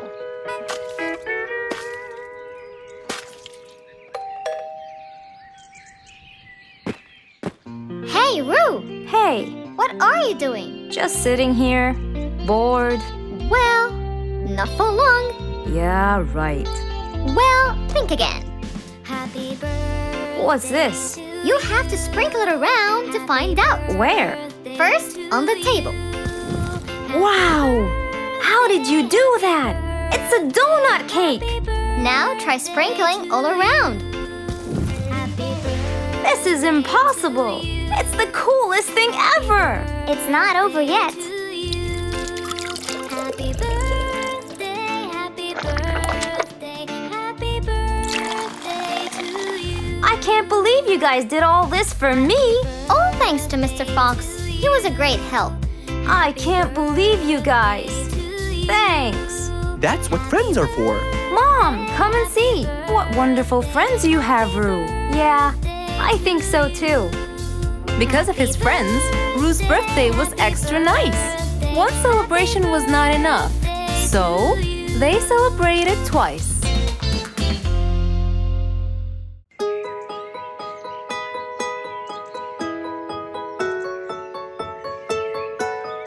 Beatrice was a little energetic bee. She wakes up early, eats her breakfast, and checks on her honey. Then, she goes out to collect some nectar. That smells great. I'll take some from here. Wow, that looks fresh. Here's my favorite type. And so, she went collecting all the nectar she needed, and when she was all done, she went back home. But as Beatrice came closer and closer, she could see that someone had been to the hive. Oh no! My honey! It's all gone! Who could have done this?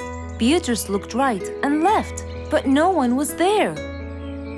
Sadly weeping with grief, she went to the place where she might find relief. Oh, Beatrice, how have you been? Mr. Fox! Beatrice, what happened? Someone stole my honey and destroyed my hive! Who would do such a horrible thing? I have no idea! I was out collecting nectar, and when I came back, I found... Calm down now, calm down. I don't know what I should do! Mr. Fox felt sorry for Beatrice. He kept thinking of a way to prevent this from happening again. Aha! I got it! You know who did this? No, but I can prevent this from happening again. Really? Really? Come with me. At once, Mr. Fox ran to his workshop. He grabbed some steel, some wooden plates, and his toolbox. He then hopped into his car with Beatrice by his side and drove away.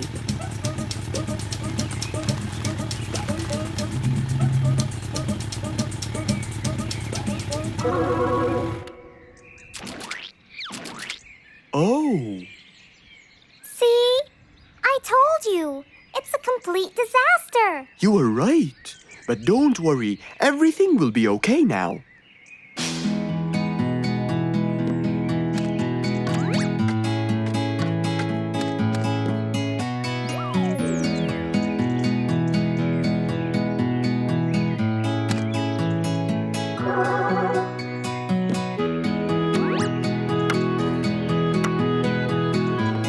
Mr. Fox started to work.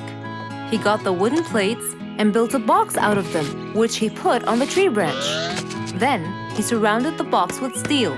He made sure the nails went in properly and made a door for little Beatrice. Now, all done. Wow! It's amazing! Thank you, Mr. Fox. There, take this too. And what's this? This is the key to your hive, so no one would enter without your permission. Really? Oh, I can't thank you enough. Don't worry about it, Beatrice.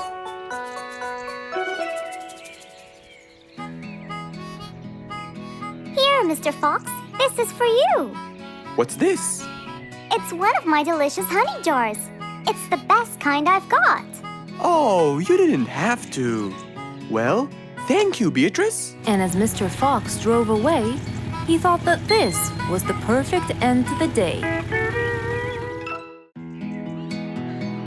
An autumn windy day. It was Jumbo's birthday. He was dancing and playing with his friends, hoping this day would never end.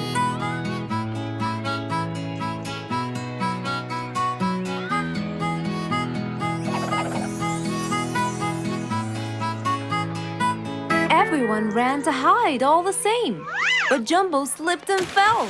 And that was the end of the game. All the animals heard the fall, but Mommy Jumbo ran before them all. Jumbo!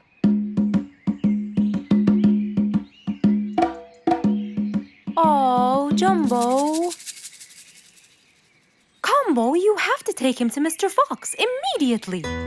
So, without further delay, off to Mr. Fox's house they hurried away.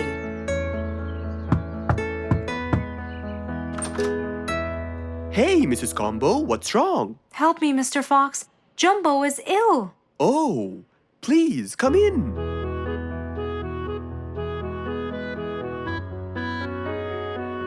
You look cold, Jumbo. I'll get you something hot to drink. Thank you, Mr. Fox.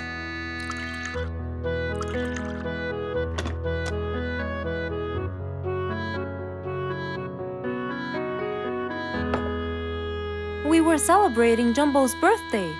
Oh, happy birthday, Jumbo! Thank you, Mr. Fox.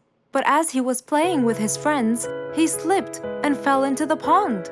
He started shivering and sneezing. I feared he might be sick, so I thought I should bring him to you, just in case. Well, why don't you lie down, Jumbo, and let's take your temperature. Open your mouth. Say ah. Ah. Fever, stuffy nose, red dots all over his trunk. It's definitely sniffles. Oh my, sniffles? Don't worry, Mrs. Combo. It's just a sniffles fever. It will go away. All you need, champ, is some rest and just one pill of antidote. And when you're better, you can go back to play with your friends. Thank you, Mr. Fox. After thanking Mr. Fox, Mrs. Combo took Jumbo back home to let him rest.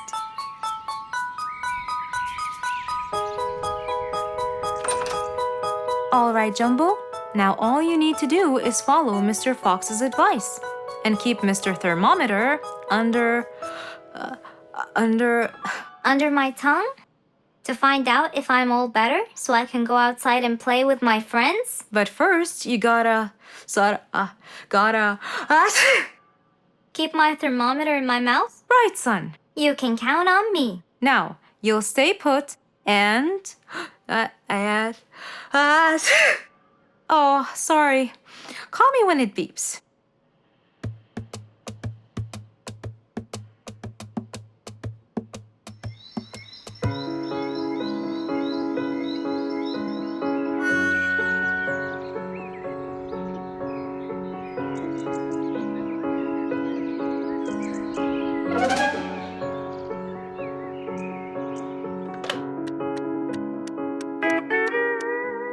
Hello, Frisky. How are you?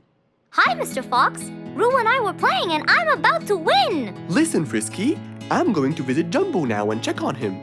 I'm sure he'd be really happy if you and Roo come with me. What do you think? Great idea, Mr. Fox. I want to check on him too.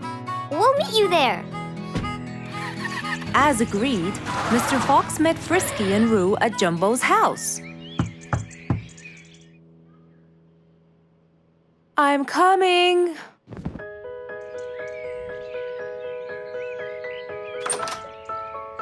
Hello, Mrs. Combo. We came to check on Jumbo. I hope he's feeling better now. Why, yes, Mr. Fox. Come in, everyone. Hey, Jumbo! I came to check on you. And I brought your friends along too. Are you feeling better now? Hi, Mr. Fox. Hi, guys. Hey, Jumbo.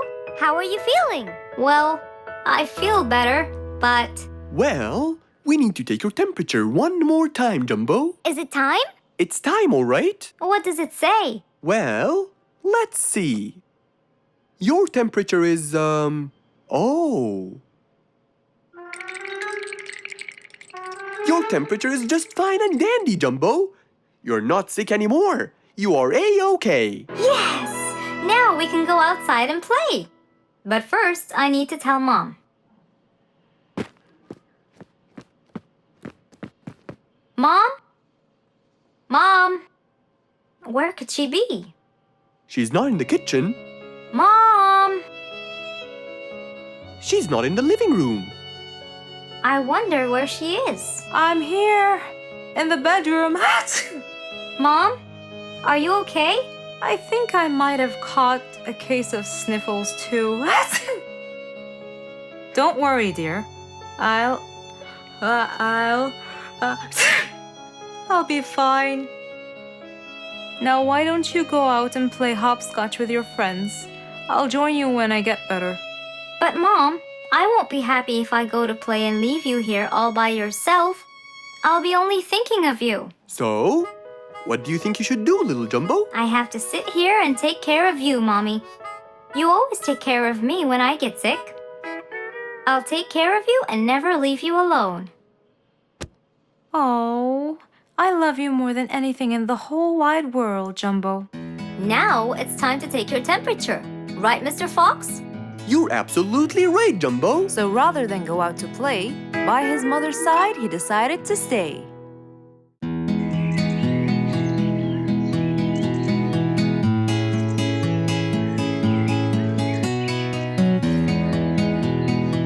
Spike the dragon always bragged about how good he was at photography. And all he wanted was just one little chance to prove to everyone how talented he was. It didn't take long before someone actually recommended him to be the official photographer of King Rorik the Lion's birthday party. All done and send.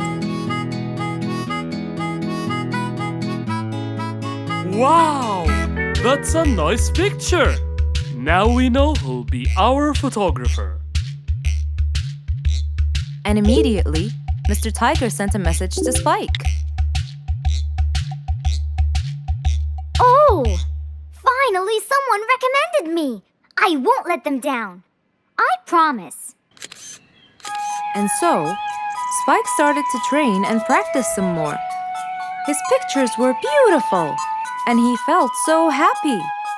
Everything went well until the morning of the party.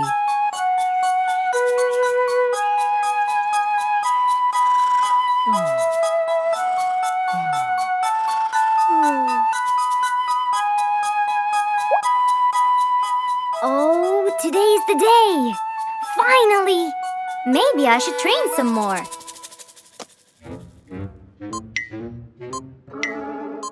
Huh?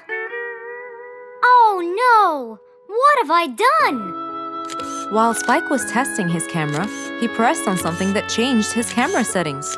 Now all his pictures turned to white. Spike tried to change it back. He cleaned his lens and checked his filters, but all was in vain. What will I do? Oh, what will I do? I must go to Mr. Fox at once. Feeling so worried and sad, and with no clue what to do, Spike held his camera and flew off to Mr. Fox.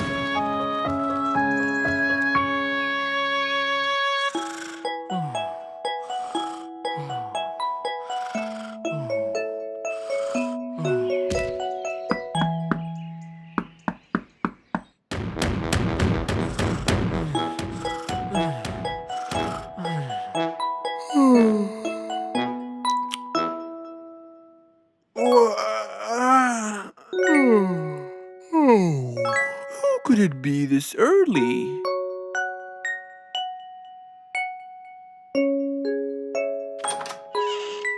Oh, Spike, it's you. Help me, Mr. Fox. My camera. Help! All white, broken. Help! Calm down, calm down. Please, come in. Spike followed Mr. Fox inside. He sat down and started to speak slowly. You know today's the king's birthday party. Yes, and you've been hired as the official photographer. Congratulations, Spike. Oh, Mr. Fox, it would soon be condolences. What? Why? My camera. It's broken. Broken? Yes, I woke up early today and tried to check it. But I found that every picture I take becomes white. Have you checked the lens? Yes, and I re-cleaned them to be sure. But it's no use. And the filter? Everything. The lens and the filter. Can I take a look at it? Mr. Fox held the camera and started to check the settings. Where could I buy another one now? Do you have a professional or digital one? I don't think you'll need it, Spike. I'll go straight to prison, right? No, it wouldn't be fair to send the most talented photographer to prison. They'll all laugh at me. Are you sure about that?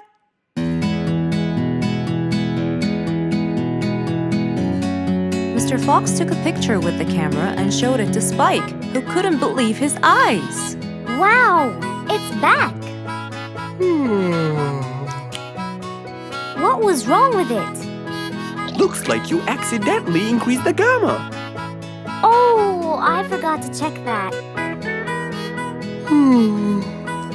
Thank you, Mr. Fox.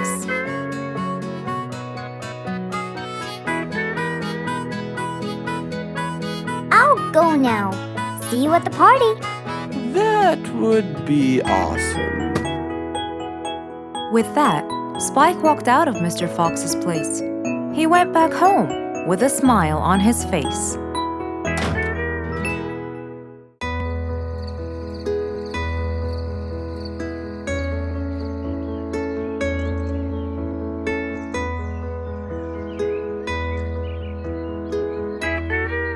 It was a bright, early morning. Mr. Fox woke up and went to wash his face.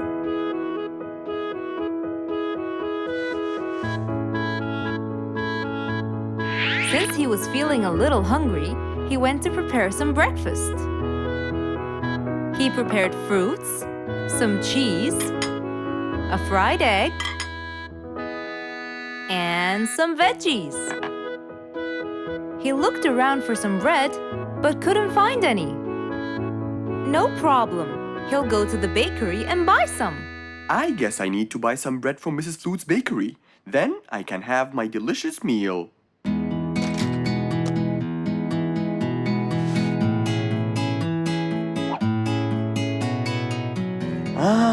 I'm very hungry. I'm sure glad the bakery is close by. I won't be needing my car.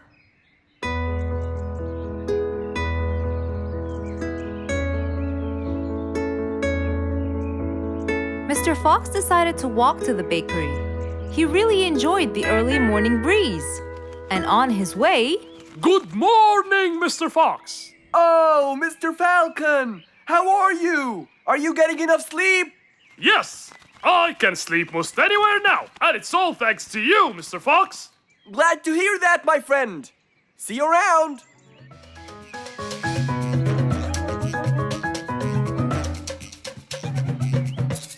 When Mr. Fox finally reached Mrs. Flute's bakery, he found a long line of customers. He got in line and patiently waited his turn.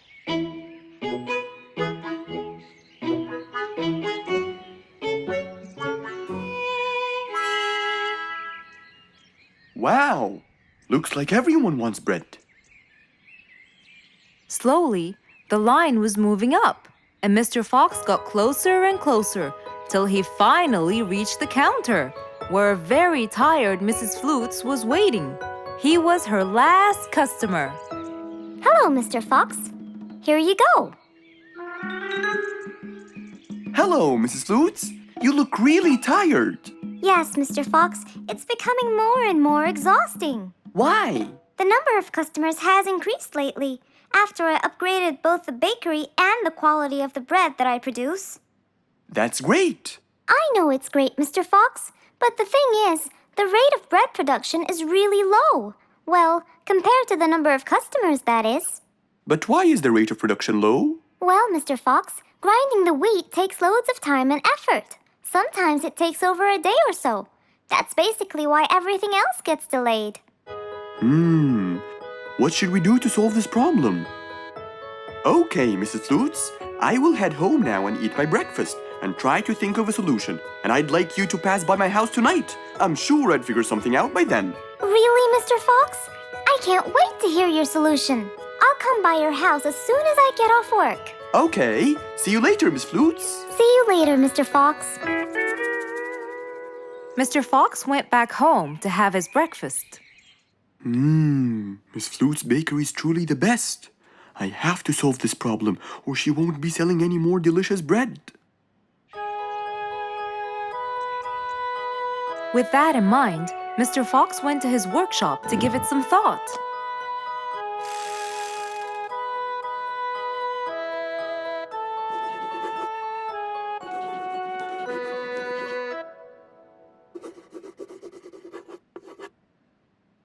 Finally, he had a great idea.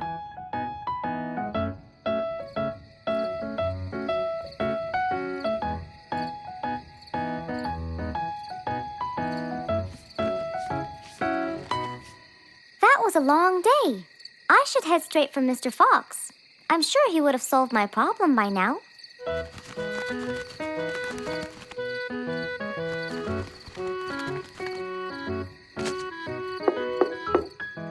That must be Miss Flutes. Hello, Miss Flutes. Come inside. Hello. Were you able to find a solution to my problem, Mr. Fox? Well, why don't you try this new invention? A new invention for me? That's right. I made it specially for you. That's wonderful. It's a grinding machine to help you grind wheat quickly. Brilliant. But how will it help me? This machine is used to increase the rate of grinding the wheat, which is used to make the bread. So you can use it to grind a whole kilogram in no more than 5 minutes. And with that, the amount of time needed will decrease, and you won't be too exhausted. I'm really grateful to you, Mr. Fox. I have no words to express my gratitude. Friends help each other, Miss Flutes. You're really kind and generous, Mr. Fox. I want you to start using this new device tomorrow, and I will call you to check in every once in a while. Okay, Mr. Fox, I will. I'll be going now. Thank you again. Goodbye, Miss Flutes, and have a good night. And so, Mr. Fox waved goodbye to Mrs. Flutes. Then, he sat on his comfortable sofa. He looked out his window and admired the jungle he lived in for so long. He happily thought to himself, I love helping my friends.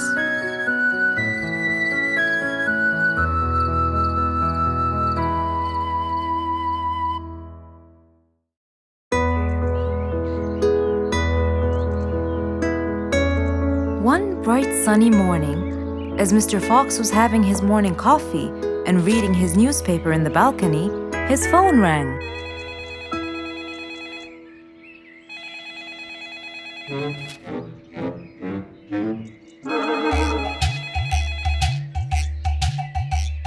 Who could it be so early in the morning? Hello? Hello, Mr. Fox. It's Rorik. Oh, hello, Rorik. How are you today? Not very good, I'm afraid. Why is that? My piano. I tried playing it today, but it sounds weird. How so? I don't know. Could you please come and check it out? Sure, I'm on my way. Thank you, Mr. Fox. I'll be waiting for you. And I'll be right there. So, quickly, Mr. Fox changed his clothes. He took his toolbox and his car keys, got into his car, and drove off to Rorik's place.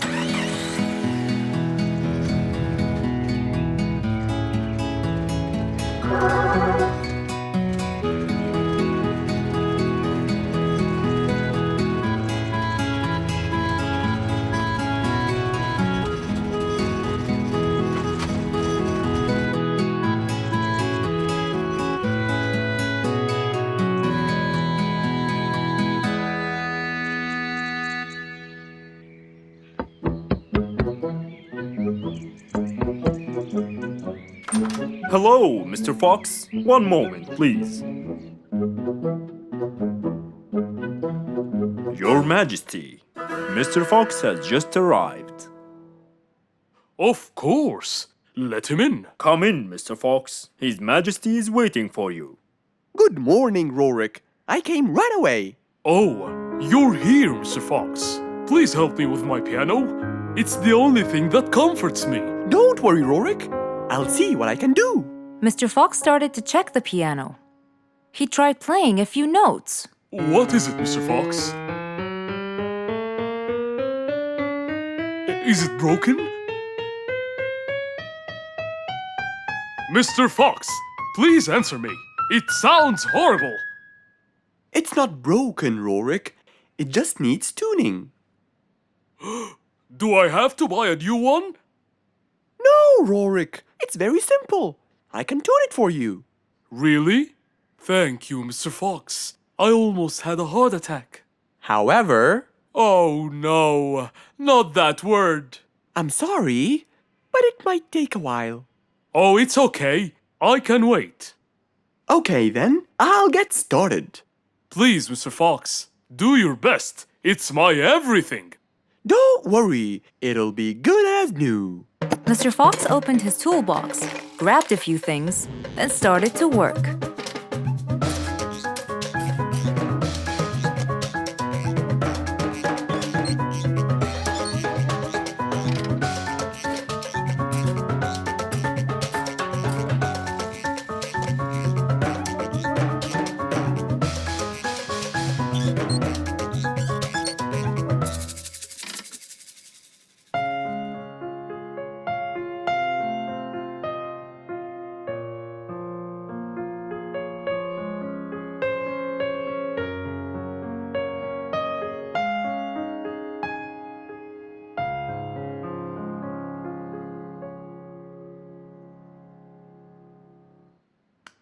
beautiful. It sounds beautiful.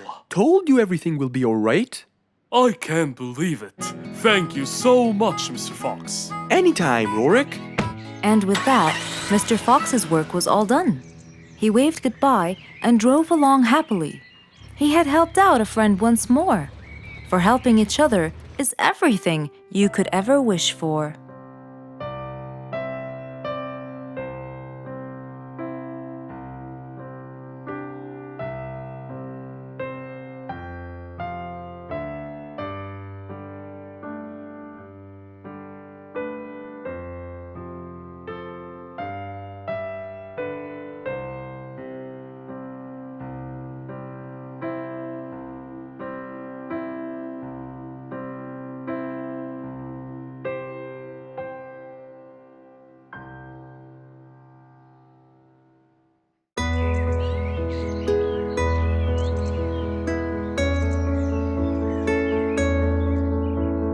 One cold morning, while everyone was shivering in their houses, Mr. Fox woke up and went to watch his favorite team play.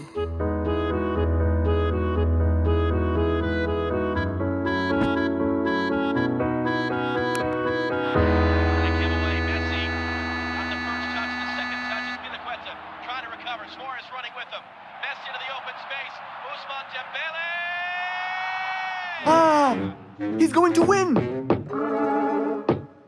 I wonder who could it be so early? Wait a second, I'll be right there. Good morning, Woody. How are you?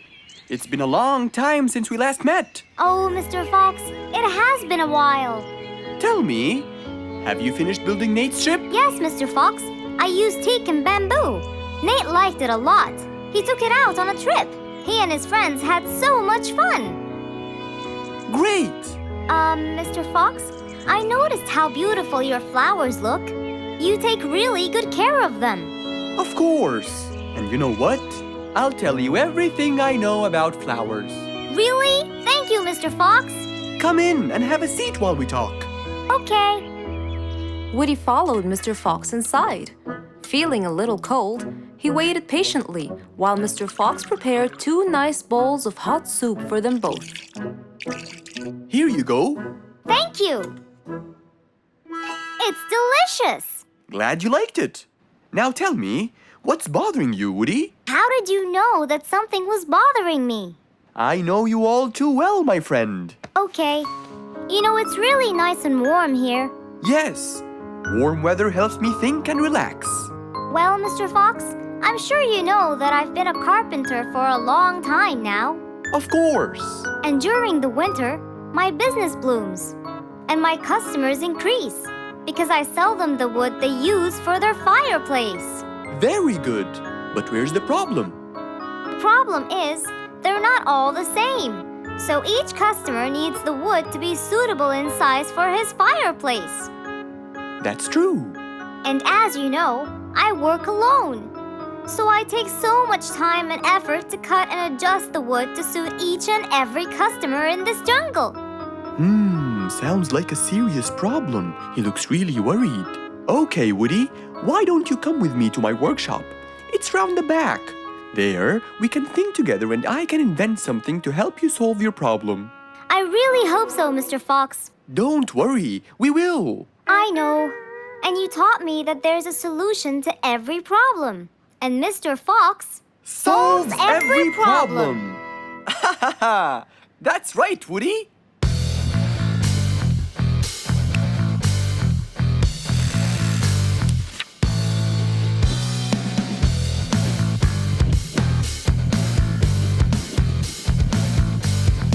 I will invent a gigantic wood-cutting machine that has the ability to choose and control the size and shape of your wood depending on what you need.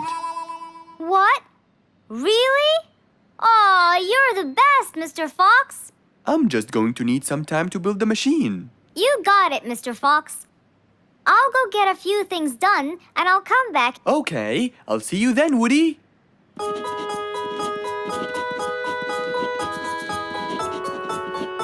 Mr. Fox started designing his cutting-edge invention. He knew that is exactly what Woody needed to help him with his carpenting business. And because he was making this device for Woody, he thought he'd add a bit of color to make it all even more special. Finally, this is it! Mr. Fox's size-adjusting wood-cutting machine.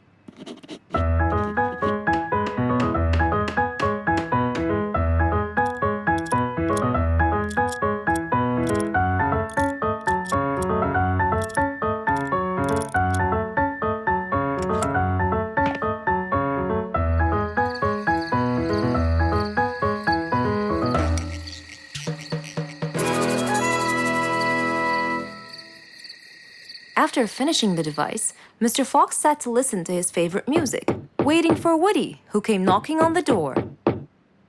Hello, Woody! You're right on time! Have you finished building the new machine for me, Mr. Fox? Of course I have. It's in my workshop. Let's go see it.